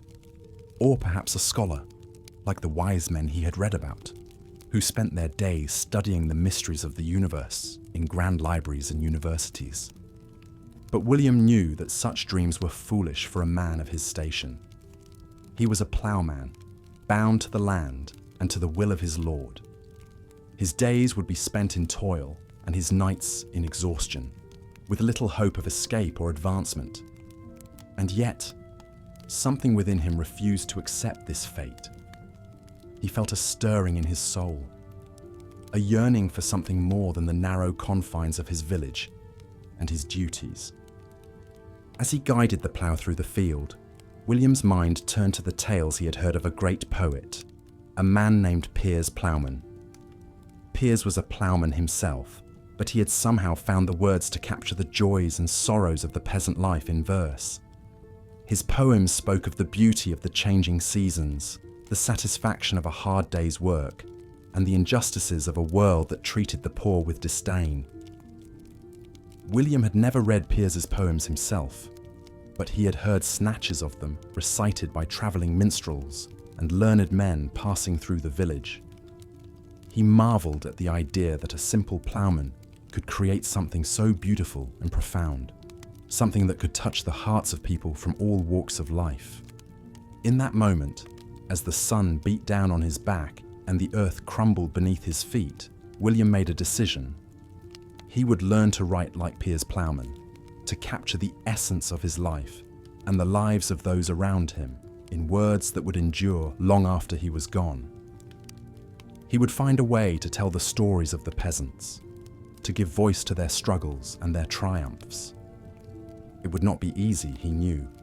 He would have to steal moments away from his work to practice his letters in the dirt with a stick or scratch them onto scraps of parchment by candlelight. He would have to face the scorn and derision of those who saw writing as a frivolous pursuit, unfit for a man of his station. But William was determined. He had tasted the power of words, and he would not let that power slip away. As the days turned into weeks and the weeks into months, William continued to work the land, his body growing lean and strong from the endless cycle of ploughing and sowing, reaping and threshing. But in the moments between, he would pull out his precious scraps of parchment and his crude quill, and he would write.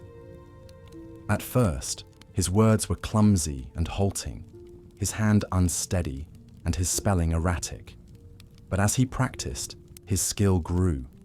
He learned to capture the rhythms of speech, the cadences of the seasons, the joys and sorrows of the peasant life.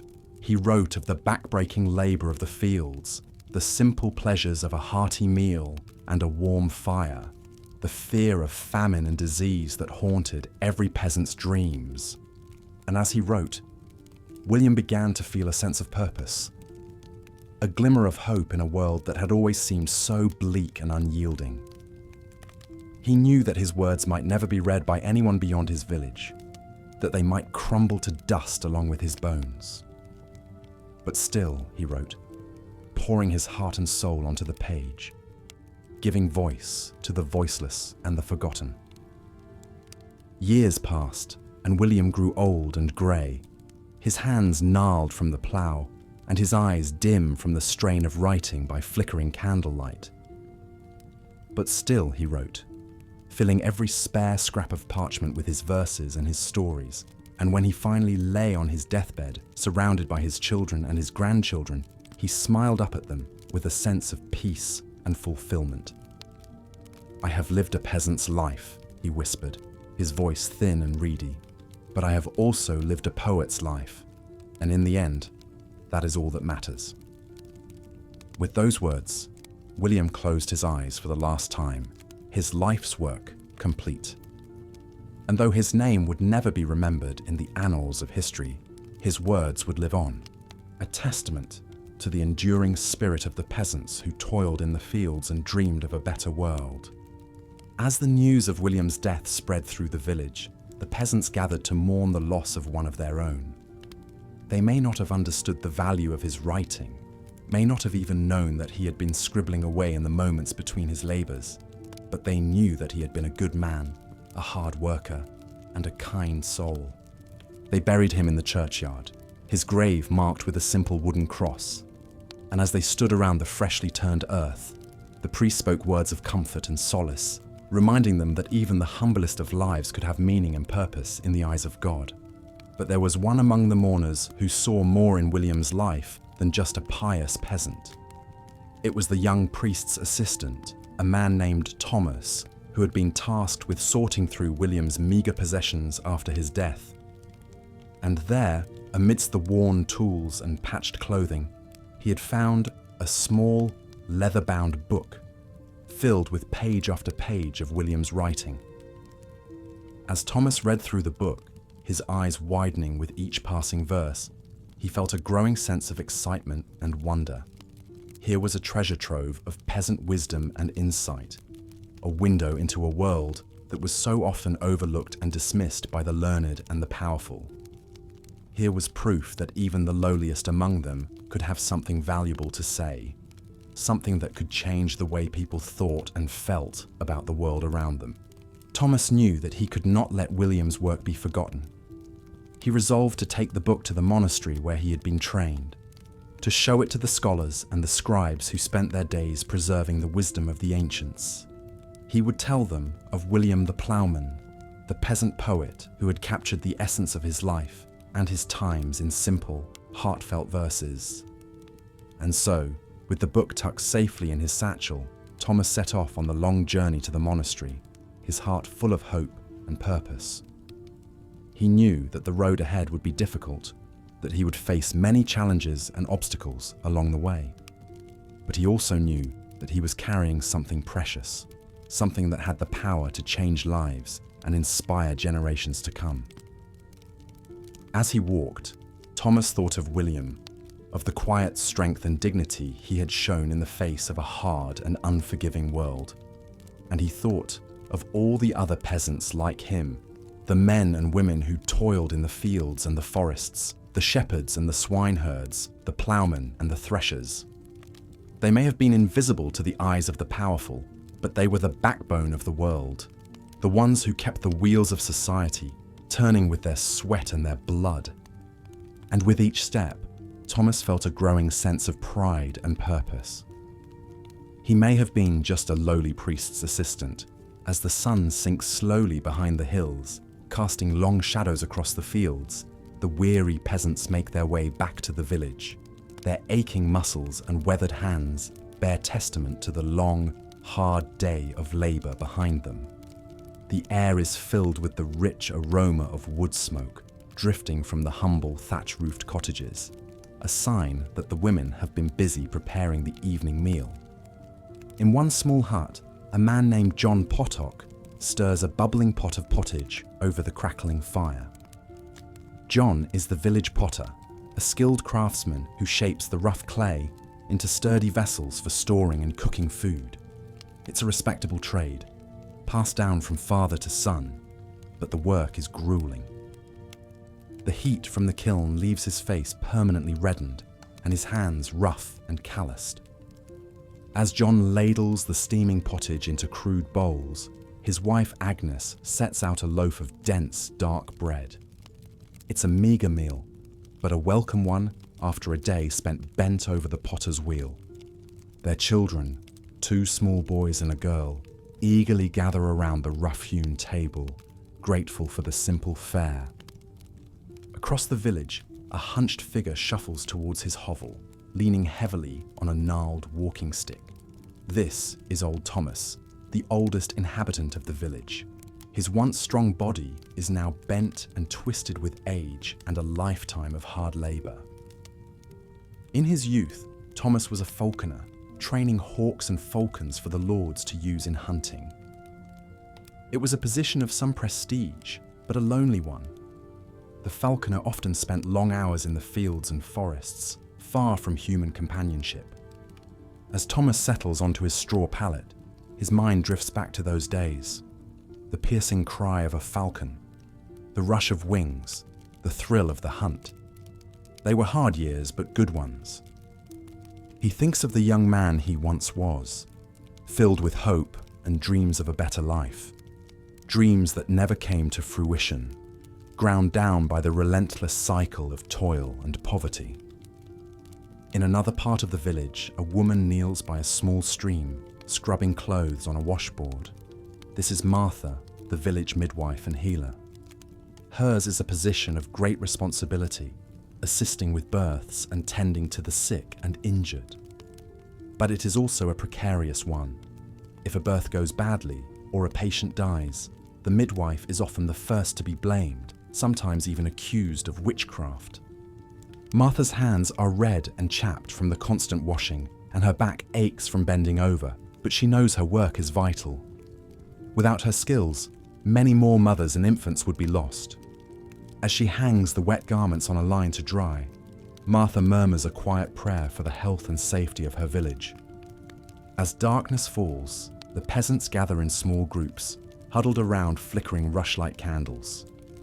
They share stories and songs, seeking comfort in the fellowship of their neighbors. The old tales are told again, legends of brave knights and fair maidens, of mischievous sprites and wise old crones. For a few precious hours, the hardships of their lives are forgotten, lost in the magic of the storyteller's words. But all too soon, the candles gutter out and the villagers disperse to their beds, knowing that dawn will come all too early. They sleep deeply, exhausted from the day's labours, their dreams haunted by the never-ending cycle of work that is a peasant's lot. And yet, even in the midst of this hard life, there are moments of joy and beauty. The laughter of children playing in the sun-dappled fields, the sweet taste of a ripe berry, warm from the summer sun, the quiet satisfaction of a job well done, a challenging task accomplished through skill and perseverance. These are the small treasures that make life worth living, that give the peasants the strength to face another day. For despite the hardships, they are a resilient people, their spirits not easily broken. They find hope in the turning of the seasons, in the unshakable belief that better days lie ahead. And so they endure, these simple folk, tilling the land and tending the beasts, their lives woven inextricably into the rich tapestry of the medieval world. As the night deepens and the village settles into slumber, we are reminded of the countless generations of peasants who came before, the men and women whose toil and struggle laid the foundations for the world we know today. Theirs was a hard life, a life of unrelenting labor and scant reward, but it was also a life of great dignity and quiet heroism. In the grand sweep of history, their names may be forgotten, their stories lost to time, but their legacy endures, etched into the very soil they tilled, the stones they laid, the crafts they practiced. They were the backbone of medieval society, the unsung heroes who kept the wheels of civilization turning through the darkest of times. So let us remember them, these humble peasants, as we drift off to sleep in our own comfortable beds. Let us honor their strength and their sacrifice, and cherish the freedoms and comforts we enjoy today. For in doing so, we keep their memory alive, a flicker of light against the darkness of the ages. As the first rooster begins to crow, heralding the dawn of a new day, the village stirs to life once more. The cycle begins anew, the planting and the reaping, the birthing and the dying, the endless round of the seasons. And through it all, the peasants endure, their lives a testament to the indomitable spirit of the human soul. As the swineherd drives his pigs back to their pen, the sun dips lower in the sky, casting a warm golden glow over the Lord's estate.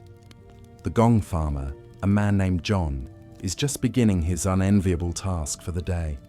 He collects his tools, a long-handled ladle, a bucket, and a simple cloth mask to cover his nose and mouth.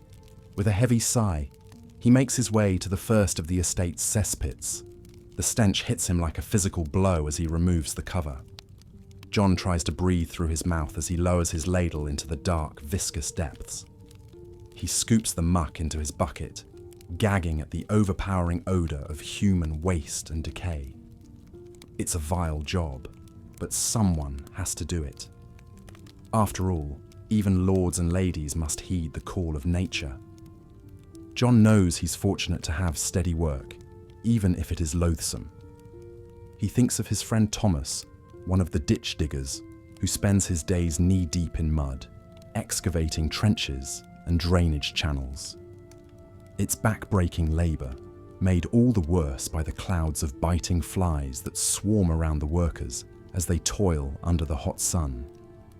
As John slogs from cesspit to cesspit, he dreams of a better life, perhaps as a skilled craftsman like the blacksmith or the thatcher. But such trades are often passed down from father to son, and John's father was a gong farmer, as was his father before him. It seems his fate is sealed, much like the noxious contents of his bucket. Nearby, the steady thunk of an axe rings out as the woodcutter fells a tree. It's dangerous work, with the ever-present risk of being crushed by a falling trunk or losing a limb to an errant swing of the axe. The woodcutter's arms ache with fatigue, but he cannot rest. The estate's fireplaces and ovens have a constant hunger for wood, and it's his job to feed them. The woodcutter's thoughts drift to the wild tales he's heard of the charcoal burners who live deep in the forest. They're a strange, solitary breed, spending months at a time tending their smouldering mounds of wood. Some say they have secret knowledge of the old ways, of pagan rites and forest spirits. Others whisper that they're outcasts, driven to the margins of society by misdeeds or madness. As the woodcutter pauses to wipe the sweat from his brow, he catches sight of a procession winding its way towards the village churchyard. At its head is the stocky figure of Tom Dunn, the gravedigger. He's a grim, taciturn man, well suited to his macabre trade. There's no shortage of work for Tom, what with the frequent outbreaks of disease, the harsh winters, and the occasional violence between feuding lords. Some of the village women whisper that Tom is cursed, that his proximity to death has tainted his soul. They say he talks to the corpses he buries, that he pries gold teeth and rings from their stiffening jaws. There are even rumours that he's been seen walking the churchyard at night, his lantern casting eerie shadows among the gravestones. But Tom pays no heed to such talk. He's too busy with the endless cycle of digging and filling, of laying the dead to rest in the cold, dark earth. He takes a grim sort of pride in his work, knowing that he's the last person to handle the earthly remains of the departed. As the gravedigger's procession fades into the distance, John the gong farmer finally finishes his nauseating rounds. He sets down his bucket and heads towards the small hut he calls home. His wife Agnes is stirring a pot of thin gruel over the fire. She wrinkles her nose as John steps inside, the stench of the cesspits clinging to his clothes and skin. John splashes some precious water from a basin onto his face and hands, trying to rinse away the worst of the filth. He knows he should be grateful for his lot in life. After all, he has a roof over his head and food in his belly, meagre though it may be. But sometimes he dreams of a world where a man's worth isn't measured by the sweat on his brow or the calluses on his hands. He thinks of the stories he's heard of the great cities, where scholars debate in grand halls and merchants grow fat on the profits of their trade. He wonders what it would be like to have the freedom to choose his own path, to be more than just a cog in the feudal machine. But such thoughts are dangerous for a mere peasant. John knows that his place is here, toiling on the Lord's estate from cradle to grave. It's the way things have always been, and the way they always will be. As John settles down to his meagre supper, he thinks of the day ahead. of the cesspits that will need emptying, the fields that will need ploughing, the livestock that will need tending. It's a never-ending cycle of sweat and struggle, but it's the only life he knows. And yet, even in the midst of this bleak existence, there are moments of joy and connection. The laughter of children playing in the village square, the warmth of Agnes's smile, the simple pleasure of a full belly and a fire on a cold night. These are the things that keep John going, that give him the strength to face another day of toil and hardship. They're small comforts, but in a world where life is so often nasty, brutish, and short, they're enough to sustain him. As the last light fades from the sky and the stars begin to glimmer overhead, John closes his eyes and lets the weariness overtake him. Tomorrow will bring more of the same, more filth, more sweat, more aching muscles and blistered hands. But for now, he can rest and dream of a world beyond the confines of his humble existence. The village settles into its nightly rhythm, the low murmur of families gathered around hearths, the occasional bleat of a goat or whinny of a horse, the distant hoot of an owl in the woods. The peasants slumber, their bodies and minds spent from the day's labours. But even in sleep, they're not entirely free. Their dreams are haunted by the spectre of hunger, of sickness, of the capricious whims of their feudal lords. They twitch and mutter, their faces gripped tight with fear or pain or despair. And yet, amidst the darkness, there are flickers of hope. The dream of a better life, of a world where a person's destiny isn't dictated by the circumstances of their birth. It's a fragile flame, constantly threatened by the harsh winds of reality, but it endures nonetheless. For the peasants know deep in their weary bones that change is coming. They can feel it in the restlessness that stirs in their hearts, in the whispered conversations of rebellion and revolt that drift through the village like smoke. One day their voices will rise in a mighty chorus, demanding justice and freedom. One day the shackles of the old order will be cast aside, and a new world will be born. But for now, they sleep. They rest their battered bodies and brace themselves for the struggles of the day to come. And they keep the flicker of hope alive in their dreams, knowing that even the darkest night must eventually give way to dawn. As the first rooster crows and the peasants stir from their restless slumber, the cycle begins anew. They rise with aching backs and calloused hands, ready to face another day of endless toil. Some tend to the animals, others head to the fields, their stoic faces hiding the weariness within.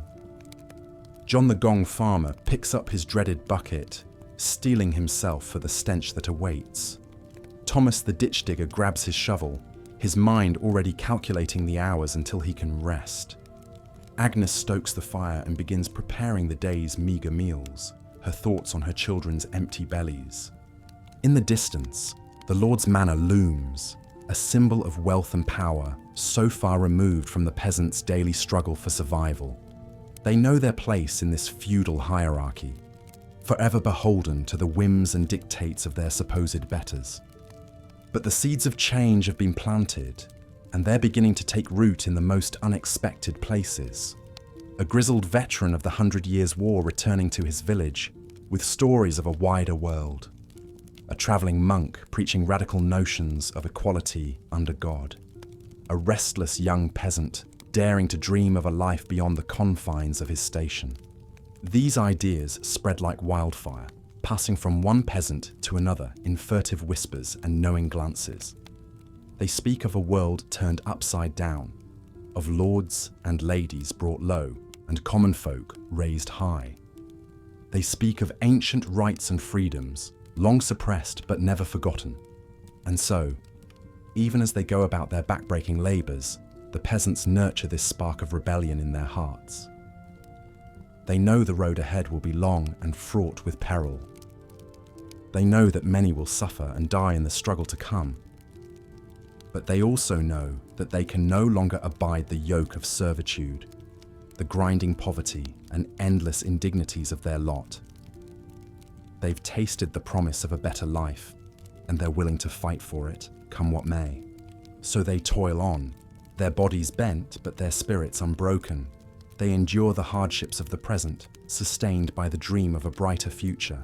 And they wait for the moment when the scales will finally tip, when the fury of the oppressed will boil over and sweep away the old order like chaff in the wind.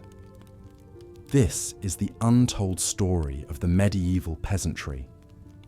Not just a litany of their labours and hardships, but a testament to their resilience, their tenacity, their unquenchable thirst for justice. It's a story that echoes across the centuries, reminding us of the indomitable spirit that lies at the heart of every struggle for freedom and dignity.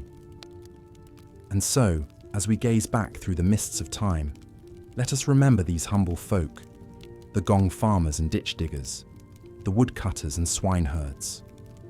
Let us honour their sacrifices and their triumphs, their dreams and their defiance, for in the end, it was their sweat and blood that laid the foundation for the world we know today.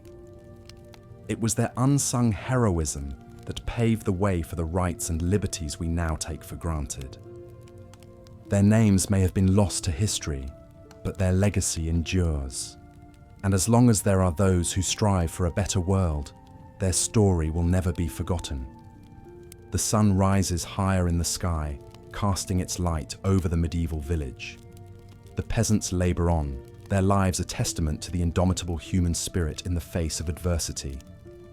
It's a story as old as civilization itself, and one that will continue to be written as long as there are those who dream of a brighter tomorrow.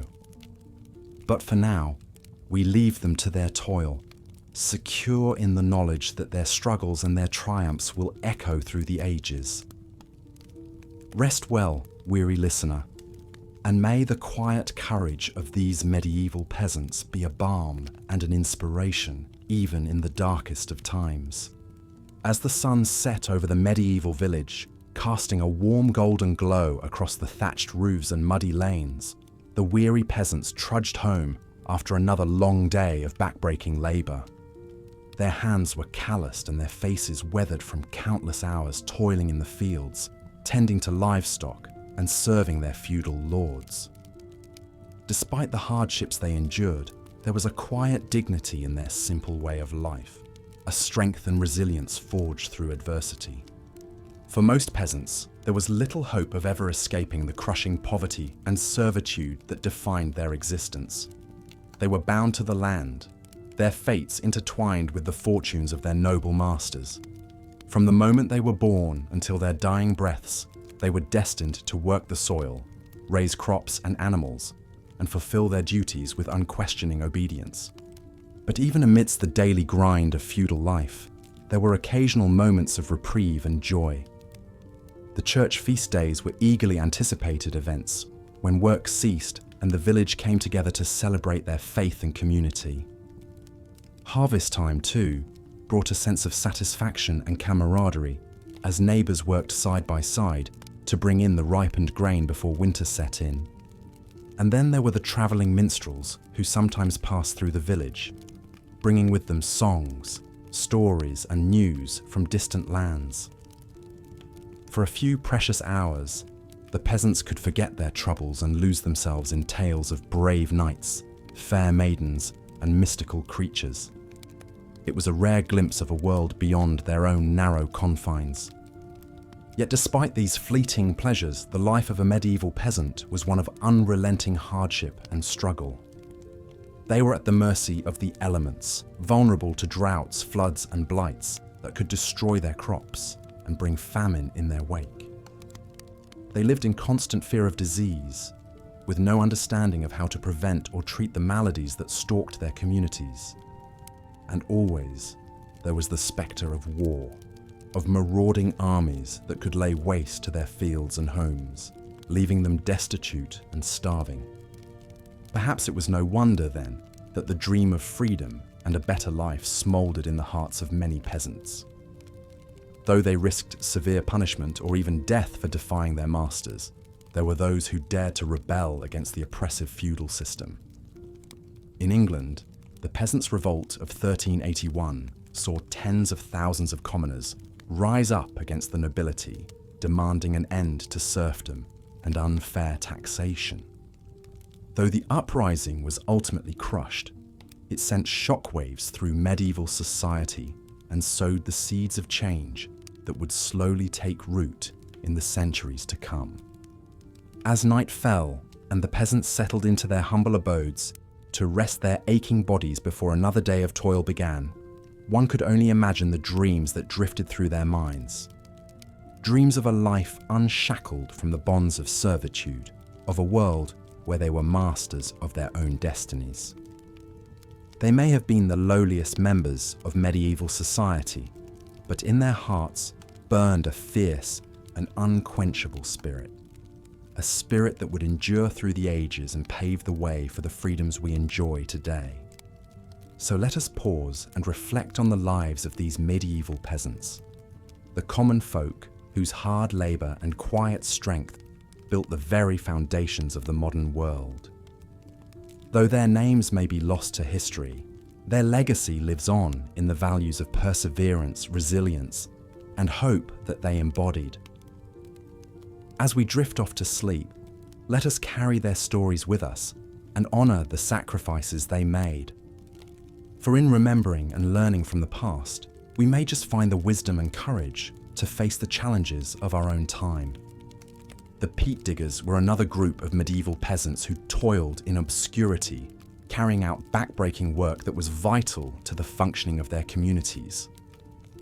In a time before coal or gas, peat was a crucial source of fuel for heating homes and cooking food. But harvesting this dense, spongy material from boggy wetlands was no easy task. Peat diggers would venture out into the misty moors and fens, armed with sharp, spade-like tools called slians. With practiced movements, they would cut rectangular blocks of peat from the waterlogged earth, each one about the size of a brick. It was grueling, repetitive labour that left their hands blistered and their muscles aching. The heavy waterlogged peat had to be lifted out of the bog and stacked carefully to dry, a process that could take weeks or even months. Despite the challenges of their work, some peat diggers managed to find solace and even beauty in their solitary pursuits. One such figure was Meg, a peat wife who lived in the lowlands of Scotland during the 14th century. Little is known about Meg's life, but fragments of her poetry have survived, offering a rare glimpse into the mind and heart of a medieval peasant woman. In her verses, Meg wrote of the quiet majesty of the moors, the changing colours of the seasons, and the simple joys of a life lived in harmony with nature. She found inspiration in the rugged landscape that surrounded her, from the purple heather that bloomed in the summer to the ghostly wisps of fog that drifted over the bogs in the early morning hours. But Meg's poetry also hinted at the hardships and sorrows of her existence. She wrote of the aching loneliness of long days spent in the peat fields, far from the companionship of her fellow villagers. She mourned the loss of loved ones taken too soon by disease or accident, and grappled with the bitter injustice of a world that seemed to value the wealthy and powerful over the humble and hard-working. Despite the challenges she faced, Meg's words reveal a woman of deep sensitivity and resilience, one who found beauty and meaning in even the most difficult of circumstances. Her poetry stands as a testament to the enduring human spirit, and a reminder that even in the darkest of times, there is always room for hope and creativity to flourish.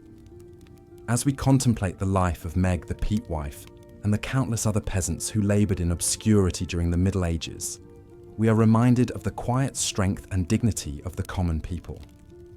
Though they may have been overlooked or dismissed by their social superiors, they played an essential role in shaping the course of history, laying the foundations for the world we know today. So let us remember and honour the peat diggers, the lime burners, the shepherds, and the ploughmen. all the humble labourers who toiled in the fields and villages of medieval Europe.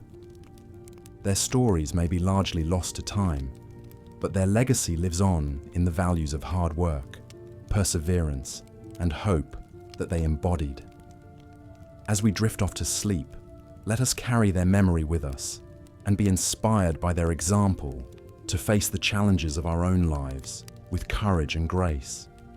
The lives of medieval peasants were not solely defined by their work, of course. Despite the grinding poverty and social constraints they faced, these men and women still found ways to carve out moments of joy, community, and self-expression in their daily existence. One of the most eagerly anticipated respites from the daily grind were the church feast days that punctuated the medieval calendar. On these holy days, work was forbidden, and the entire village would come together to celebrate their faith and enjoy a much-needed break from their labours. The air would be filled with the sounds of ringing church bells, cheerful music, and laughter as families and neighbours gathered to feast, dance, and socialise. For many peasants, these festive occasions were a rare opportunity to indulge in a bit of revelry and excess. Tables would groan under the weight of hearty dishes like roasted meats, savoury pies, and fresh-baked bread, washed down with copious amounts of ale or mead. Children would play boisterous games while their elders gossiped, traded stories, and perhaps even engaged in a bit of good-natured rivalry with folks from neighbouring villages. But church feast days weren't just about food and fun. They also served an important social and spiritual function, reinforcing the bonds of community and shared belief that helped peasants weather the hardships of their lives. In a world where most people rarely travelled beyond their own village, these gatherings were a chance to connect with the wider world, to feel part of something greater than themselves. Similarly, the harvest season was a time of great significance for medieval peasants, marking the culmination of months of hard work and anxiety. As the crops ripened in the fields, the entire community would mobilize to bring in the precious bounty before the weather turned. Men, women, and children would work side by side from dawn to dusk, cutting grain with sickles, bundling it into sheaves, and hauling it to the threshing floor. It was exhausting, all-consuming labor, but it was also imbued with a sense of purpose and camaraderie. The success of the harvest could mean the difference between a comfortable winter and a season of hunger and hardship, so everyone pitched in to ensure that not a single stalk was wasted. And when the last sheaf was brought in, the village would erupt in celebration, with feasting, dancing, and songs of thanksgiving. For a few brief, shining moments, the divisions of class and status would fade away, and everyone from the lowliest serf to the local lord would come together in a spirit of shared achievement and relief. It was a reminder that, despite the many challenges and injustices of medieval life, there was still much to be grateful for. Of course, not all of the joys of peasant life were communal in nature. Even in the midst of their daily labours, individuals found ways to express their creativity and find moments of solitary pleasure. Many peasants were skilled craftsmen, creating beautiful objects like pottery, textiles, and ironwork in their spare time. Others found solace in music, poetry, or storytelling, using these art forms to give voice to their hopes, fears, and dreams. And then there were the small, everyday moments of beauty and wonder that punctuated even the bleakest of days. The sight of a rainbow arcing across a stormy sky, the sound of a nightingale's song drifting through the twilight, the feel of a cool breeze on a hot summer afternoon. These were the simple, ephemeral pleasures that reminded peasants of the magic and mystery of the natural world, even in the midst of their struggles. As we reflect on the lives of medieval peasants, it's easy to focus on the hardships and injustices they faced. But it's important to remember that these men and women were more than just the sum of their labours and their suffering. They were individuals with their own hopes, dreams, and moments of joy, however fleeting or hard-won. By striving to understand and appreciate the fullness of their experiences, we can gain a deeper sense of empathy and connection with those who came before us. We can find inspiration in their resilience, their creativity, and their ability to find beauty and meaning in even the most challenging of circumstances. And in doing so, we can perhaps learn to approach our own lives with a greater sense of perspective, gratitude, and grace. As we drift off to sleep, let us hold space in our hearts for the peasants of the Middle Ages and for all those throughout history whose stories have been lost or overlooked. Let us honor their struggles and their triumphs, their sorrows and their joys. And let us carry forward their legacy of perseverance, community, and hope as we face the challenges and opportunities of our own time. For in remembering and learning from the past, we may just find the wisdom and courage to build a brighter, more compassionate future for all. As the sun rose over the thatched roofs and smoke curled from the chimneys, the village began to stir. Roosters crowed their dawn chorus as weary peasants emerged from their humble huts to face another day of ceaseless toil. Life as a medieval peasant was a brutal existence of grinding poverty and backbreaking labor from sunup to sundown. Most were born into serfdom, bound to the land they worked and subservient to the whims of their feudal lords. They eked out a meager subsistence, toiling in the fields and forests, tending to livestock, and performing the menial tasks that kept the manor running. The feudal system that dominated medieval Europe was a rigid hierarchy with the king and nobility at the top and the lowly peasantry at the bottom. Though some freemen and yeoman farmers enjoyed a measure of independence, the vast majority were serfs who owed labor services and a share of their harvest to their lord in exchange for a small plot of land. They were not slaves in the strictest sense, for they could not be bought and sold like chattel, but they were far from free. A typical peasant family dwelled in a tiny 1 or 2 room hut, its walls woven from branches and its roof thatched with straw. If they were fortunate, they might have a packed dirt floor strewn with rushes and a smoky hearth for warmth and cooking. But many made do with even less. Their furnishings were simple and sparse, perhaps a straw pallet for a bed, a wooden chest or two, a rickety table and stools, a few clay pots, wooden bowls and spoons, and a precious knife or two rounded out their meager possessions. Privacy was non-existent in these close confines shared with livestock. Diet was likewise sparse and monotonous, consisting mostly of coarse bread, pottage, a thin vegetable soup, and the occasional bit of salt pork or fish for the slightly better off. The poorest subsisted on little more than gruel and whatever vegetables they could grow. Hunger was a constant spectre, especially during lean winters or times of famine. A peasant's day began before dawn, rising from a fitful sleep to tend to the animals. Cows needed to be milked, chickens fed, pigs slopped. Shepherds drove their flocks out to pasture, watching warily for wolves. Goat herds scaled craggy hills and cliffsides with their nimble chargers in search of forage.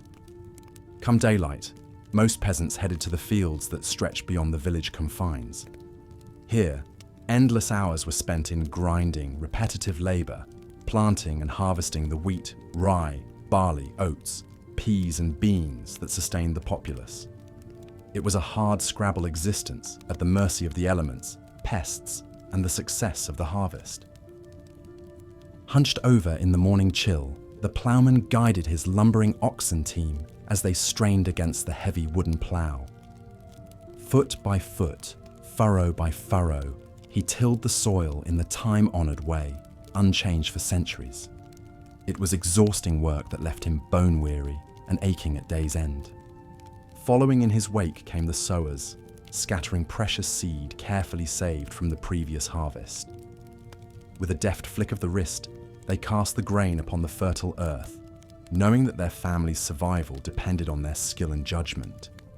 Would birds steal the seed? Would too much rain drown the tender shoots? Only time would tell.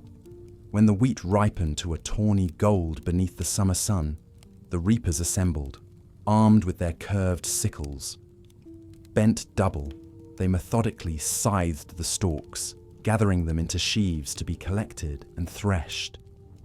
It was a race against time and weather to complete the harvest before autumn storms could ruin the crop. Men, women, and children all had vital roles to play, and none were idle. When not required in the fields, peasant women cared for the young, the elderly, and the sick, kept the fire going, fetched water, baked bread, brewed weak ale, and if time allowed, spun wool and wove coarse cloth to make clothing. Even children as young as 5 contributed to the household by gathering eggs, picking vegetables, herding geese, or scaring birds from the crops. While the vast majority of peasants toiled in anonymity, their lives unrecorded, a few remarkable individuals defied the odds to leave their mark on history. One such person was William Langland, born around 1330 in the English Midlands to a poor but pious farming family. Though details of his early life are scarce, as a bright lad of humble birth, Langland's options were limited. Like countless others, he seemed destined for a life of menial drudgery. But fate and the local clergy intervened. Impressed by his quick mind and devotion, the parish priest took an interest in the youth, teaching him to read and write. In an era when literacy was a rarity among the lower classes, this gift of education would change the course of Langland's life. With his new skills, Langland was able to join the ranks of the minor clergy, likely starting as a lowly parish clerk before working his way up to become a chantry priest. It was a respectable position that offered a measure of status and security, if not great wealth. But for all his learning, Langland never forgot his roots. He remained deeply troubled by the plight of the common folk and the injustices he witnessed daily. Serfdom, poverty, disease, corruption in the church, and the capricious cruelty of the nobility. These weighed heavy on his soul. Langland channeled his compassion and outrage into his life's great work, a sprawling, allegorical poem called Piers Plowman, or Peter the Plowman. Rich in satire and social commentary, it chronicles the dream-world adventures of a humble ploughman named Piers in his quest for truth and understanding. Through his namesake, Langland gave voice to the voiceless peasantry, laying bare their hardships and humanity. With biting wit, he skewered the hypocrisy of the clergy and the avarice of the aristocracy, calling for a return to Christian charity and the dignity of honest labour. Though written in the Middle English vernacular, rather than the Latin of the learned class, Piers Plowman struck a chord, circulating widely and inspiring calls for reform. Langland's empathy and insight elevated the struggles of the common man to the level of literature and influenced writers for generations to come. In a life that could have been unremarkable, William Langland made the choice to be a witness and a voice for his fellow peasants. His words gave them a measure of immortality they never could have imagined as they trudged home each dusk on aching feet, the soil still beneath their nails, to sleep and rise again to toil anew. For those with a passion for animals over crops, being a shepherd or goat herd offered a degree of independence and mobility, if not comfort. Entrusted with the Lord's valuable livestock, they spent their days roaming the hillsides and pastures, vigilantly guarding their woolly charges from predators and thieves. It was a lonely, rugged existence exposed to the elements. Shepherds thought nothing of bedding down with their faithful dogs beneath the stars, wrapped only in a rough woolen cloak for warmth. They were a resourceful breed, as adept at wielding a sling to fend off wolves as they were at playing a cheerful tune on a pipe during the long, slow hours of grazing. But even this pastoral idyll could be shattered by the cruel twists of fate, as the strange and sorry tale of Johanna the goose girl shows. Johanna was a simple maid, content in her humble lot tending the geese for the wealthy Franklin family on the outskirts of the village. With her gaggle of noisy, beady-eyed birds, she would wander the commons and fens, a slip of a girl, dwarfed by her squawking, flapping charges.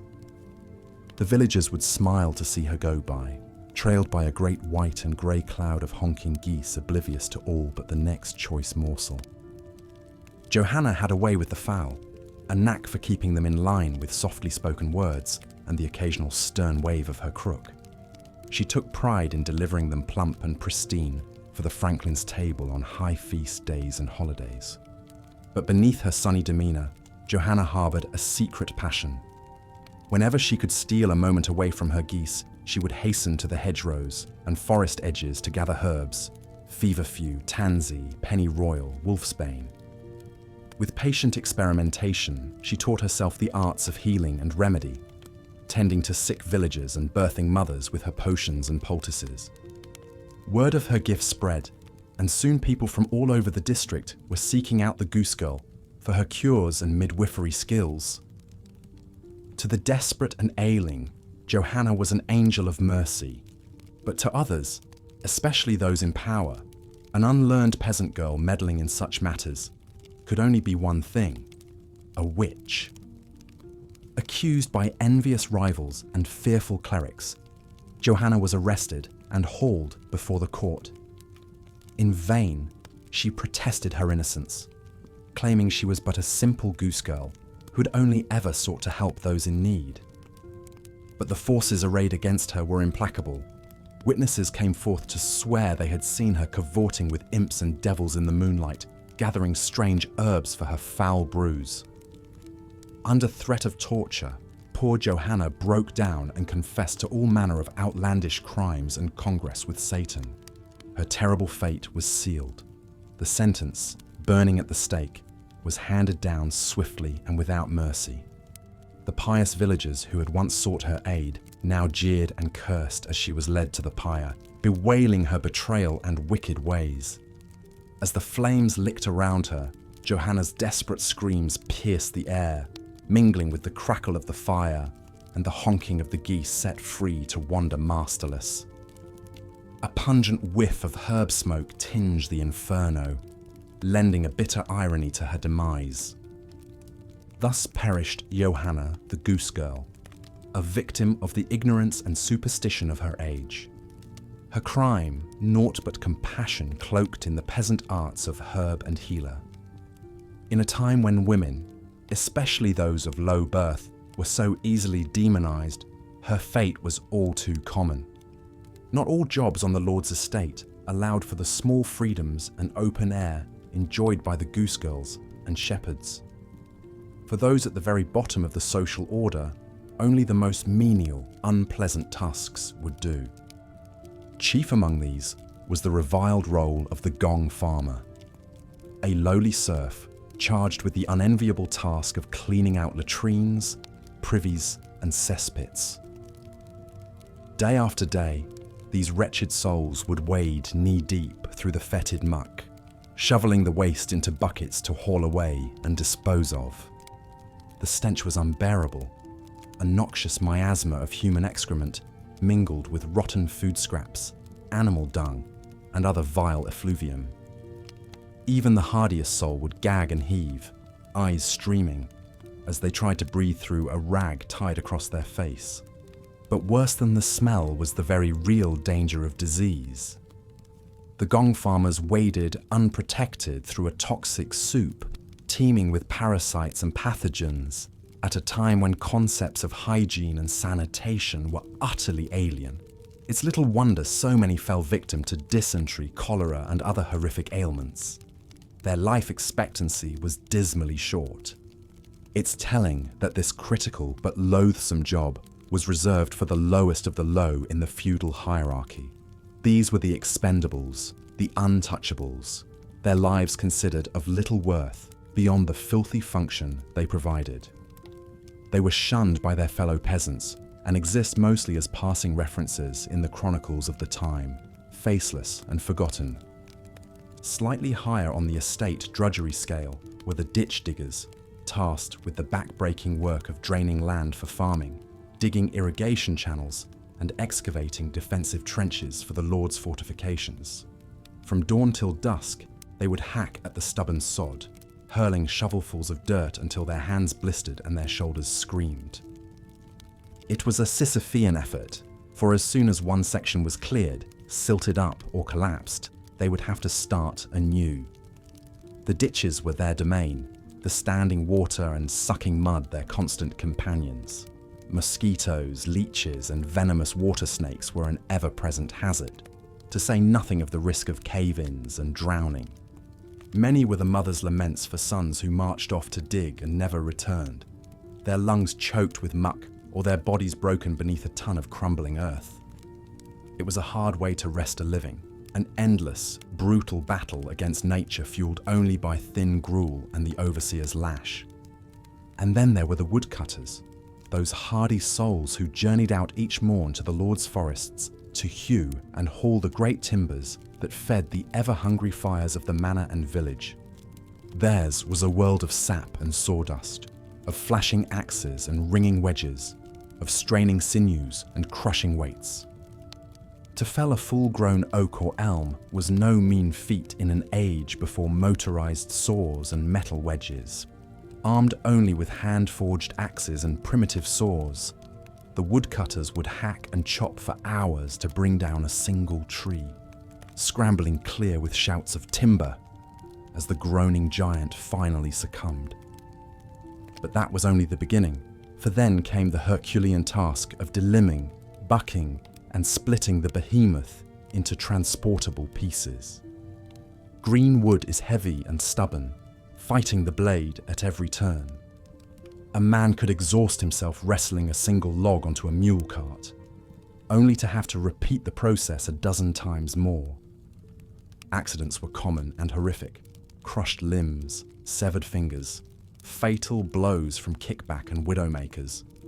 A falling tree is an awesome and unforgiving force, and the woodcutter who misjudged its lean or failed to plan his escape would pay the ultimate price. Many a village woman became a widow thanks to an errant bough or twitch of an axe. Yet for all its perils, the job of a woodcutter held a certain appeal and status among the peasantry. There was a rugged independence to it, a sense of skill and mastery far removed from the dull routines of the field and barnyard. In the eyes of some, the woodcutter embodied the wild, untamable spirit of the forest itself. So it was for Wat Tyler, a simple man who earned his daily bread hewing wood and laying thatch for the manor roofs. Born a serf with no prospects beyond a lifetime of servitude, he nevertheless dreamed of a better lot, of a world where a man might be master of his own fate. As he toiled amidst the timber and straw, Wat would compose stirring speeches in his head, railing against the injustices of the feudal order. He spoke of the right of every man to be free, to own land and keep the fruits of his labour, of an end to the arbitrary abuses and heavy taxes of the gentry, of the common folk rising up as one to throw off their shackles and claim their God-given dignity. At first, his words fell on deaf ears, for his fellow peasants were too cowed and beaten down to believe change was possible. The yoke of serfdom had been their bitter birthright for generations. Who were they to question their masters, or the natural order of things? But Wat would not be deterred. With the zeal of a prophet, he continued to preach his gospel of liberation, gathering a small but passionate band of followers. They met in secret, in forest glades and thatch huts, plotting and planning for the day when they would make their stand. That day came in the summer of 1381, when simmering discontent over a hated poll tax finally boiled over into open rebellion. Across England, peasants rose up in arms, torching manor houses and attacking tax collectors. It was the moment Wat had been waiting for. Emerging from the forests of Kent at the head of a motley army of serfs and labourers, Wat marched on London, his ranks swelling with each passing mile. The ragtag rebels struck fear into the heart of the establishment, their demands for an end to serfdom and feudal privilege a direct challenge to the entrenched power of the crown and church. For a brief, heady moment, it seemed that Wat and his followers would carry the day.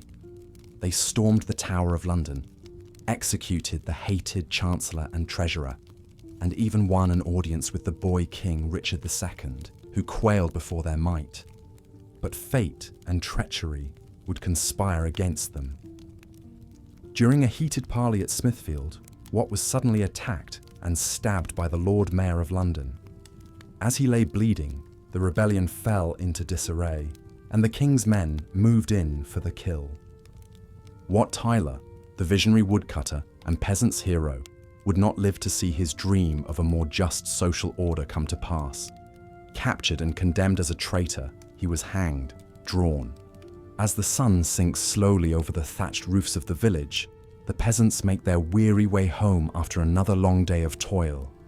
The blacksmith, his face streaked with soot, banks the fires of his forge and stretches his aching muscles. The thatcher climbs down carefully from the roof he's been mending, bits of straw clinging to his clothes and hair. And in the shadows of the church graveyard, the hunched figure of the gravedigger plunges his shovel into the earth one last time before heading for home. These are the unsung heroes of the Middle Ages, the common folk, whose backbreaking labour kept the world turning. They may not have had the wealth and privilege of the nobles in their grand castles and manors, but they had something perhaps even more valuable: grit, resilience, and an unbreakable spirit that refused to be crushed by hardship. Take the story of Meg, the Peat wife. Hers was a life of solitude and unceasing toil, spent knee-deep in the chilly, murky waters of the peat bog. Day after day, she would cut the heavy blocks of peat and stack them carefully to dry, her only companions the birds and the wind whistling through the reeds. It was a lonely, back-breaking existence, but Meg found beauty in it nonetheless. In the quiet moments between her labours, she would scribble poems on scraps of birch bark, odes to the vibrancy of the dragonflies dancing over the water, to the sweet scent of the wildflowers that speckled the boggy fields. Her verses spoke of the simple joys and sorrows of a peasant's life, and the deep connection she felt to the land that sustained her. Meg's story may be lost to history, but her spirit lives on in the countless other peasants who found small moments of grace and beauty amidst the drudgery of their lives.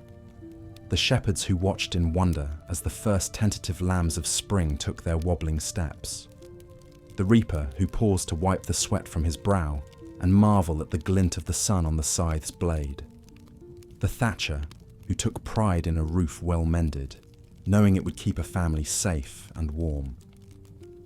And then there were the peasants who dared to dream of something more, the ones who refused to accept that a life of servitude was all there could be. Folk heroes like Wat Tyler, who rose from his humble beginnings as a roof tiler to lead the Peasants' Revolt of 1381, a fierce, defiant stand against the oppression and injustice of the ruling class. Tyler's story began like so many other peasants' tales, with a life of grinding poverty and backbreaking work. As a boy, he learned the craft of roof tiling from his father, spending long hours lugging heavy bundles of clay tiles up ladders and across precarious rooftops. It was a difficult and dangerous trade, but Tyler took pride in his skills and his strength.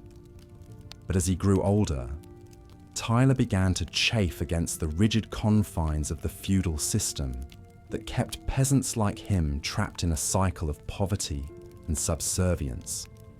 He saw the way the nobles lorded their wealth and power over the common folk, crushing them under the weight of taxes and forced labour.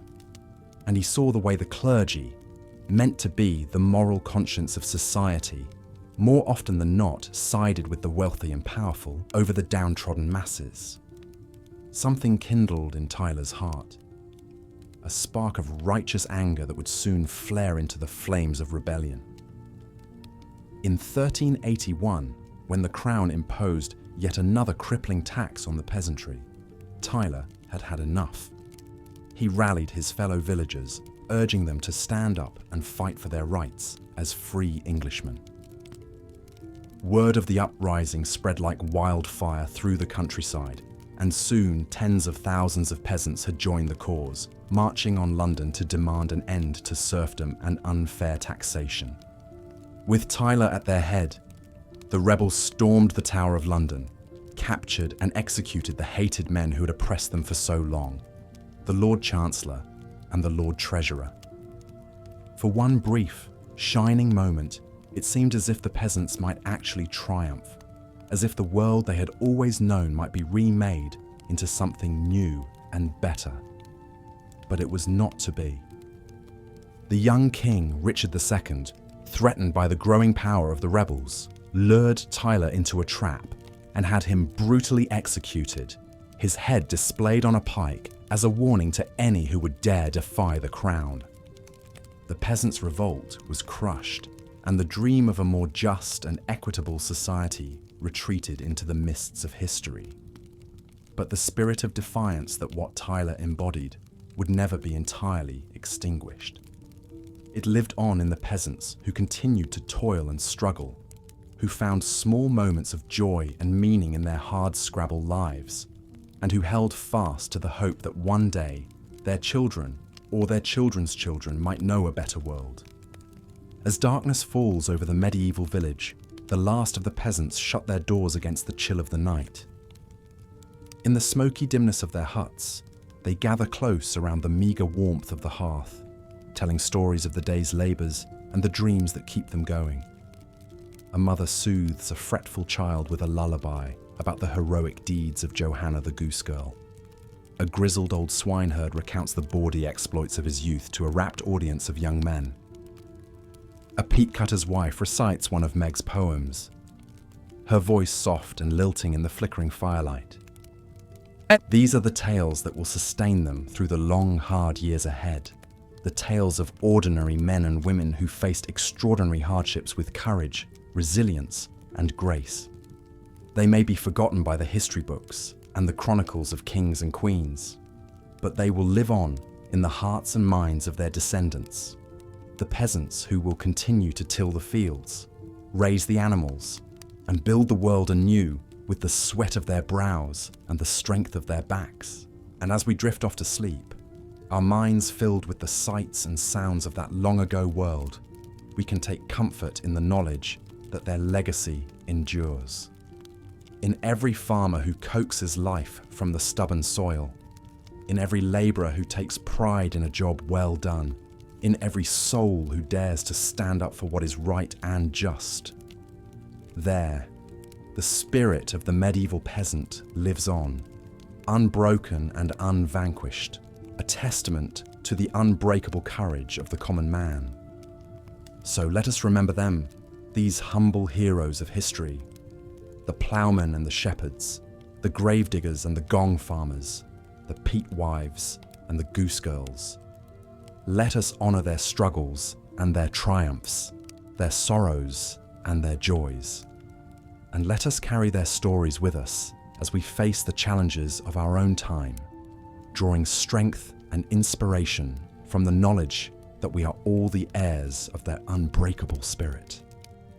As the last embers of the hearth glow softly in the darkness, we close our eyes and let the gentle rhythms of the medieval world lull us into slumber.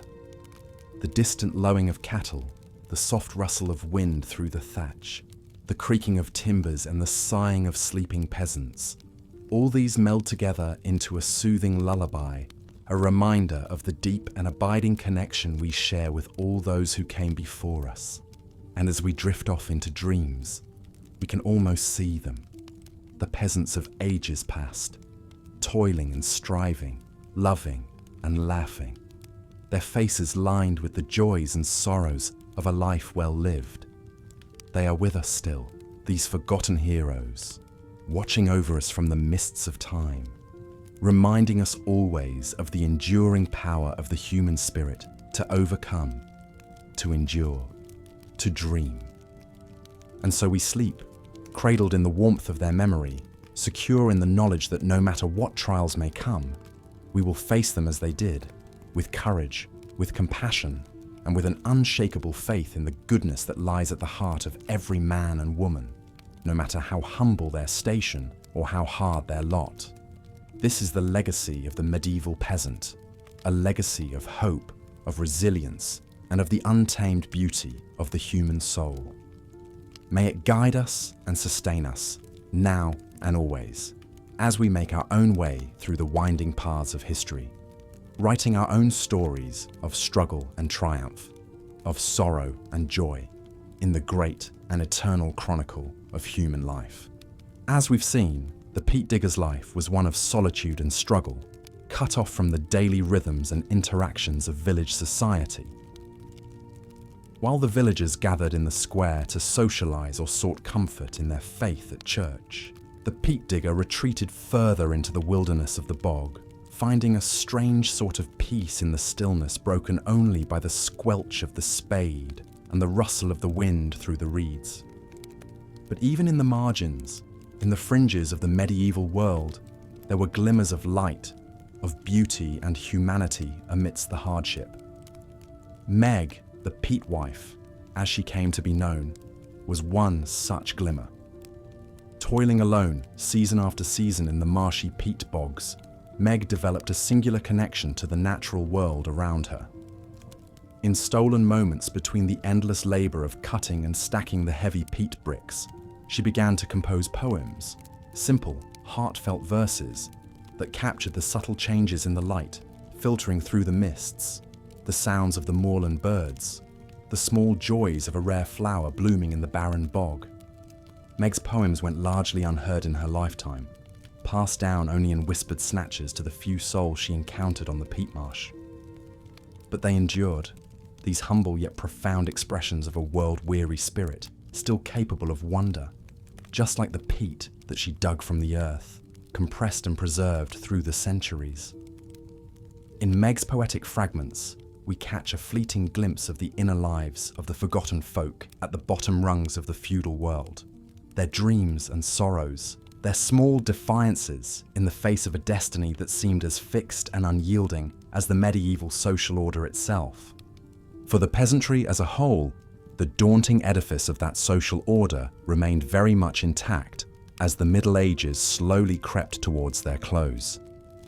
The Peasants' Revolt of 1381, the largest popular uprising that medieval England had ever seen, had sent tremors through the country after exploding in the streets of London. But it was swiftly and brutally put down, its leaders executed, its promise of change dissolved. And yet, even in defeat, the Peasants' Revolt was a sign of the tectonic shifts starting to stir beneath the surface of the medieval world. The old feudal system, with its rigid hierarchy and unquestioned legitimacy, was beginning to crumble under the weight of its own contradictions. The rise of cities and commerce was giving birth to a new middle class, one that would increasingly challenge the supremacy of the landed aristocracy. The Black Death, the devastating pandemic that had decimated Europe's population a few decades earlier, had also paradoxically strengthened the hand of labor by making it a scarcer resource.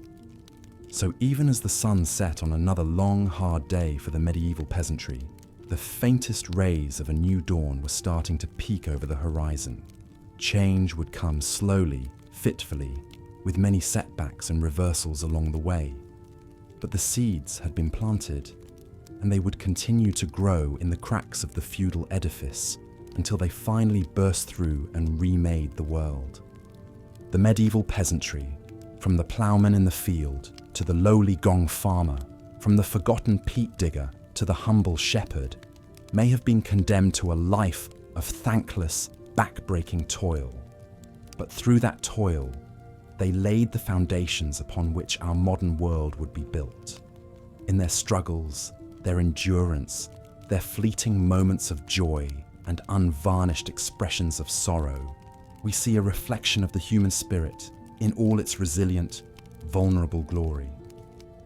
So as we drift off to sleep, let us spare a thought for Meg, the peat wife, and her brethren, for the poor, benighted peasants of the Middle Ages and all they built and bequeathed to us.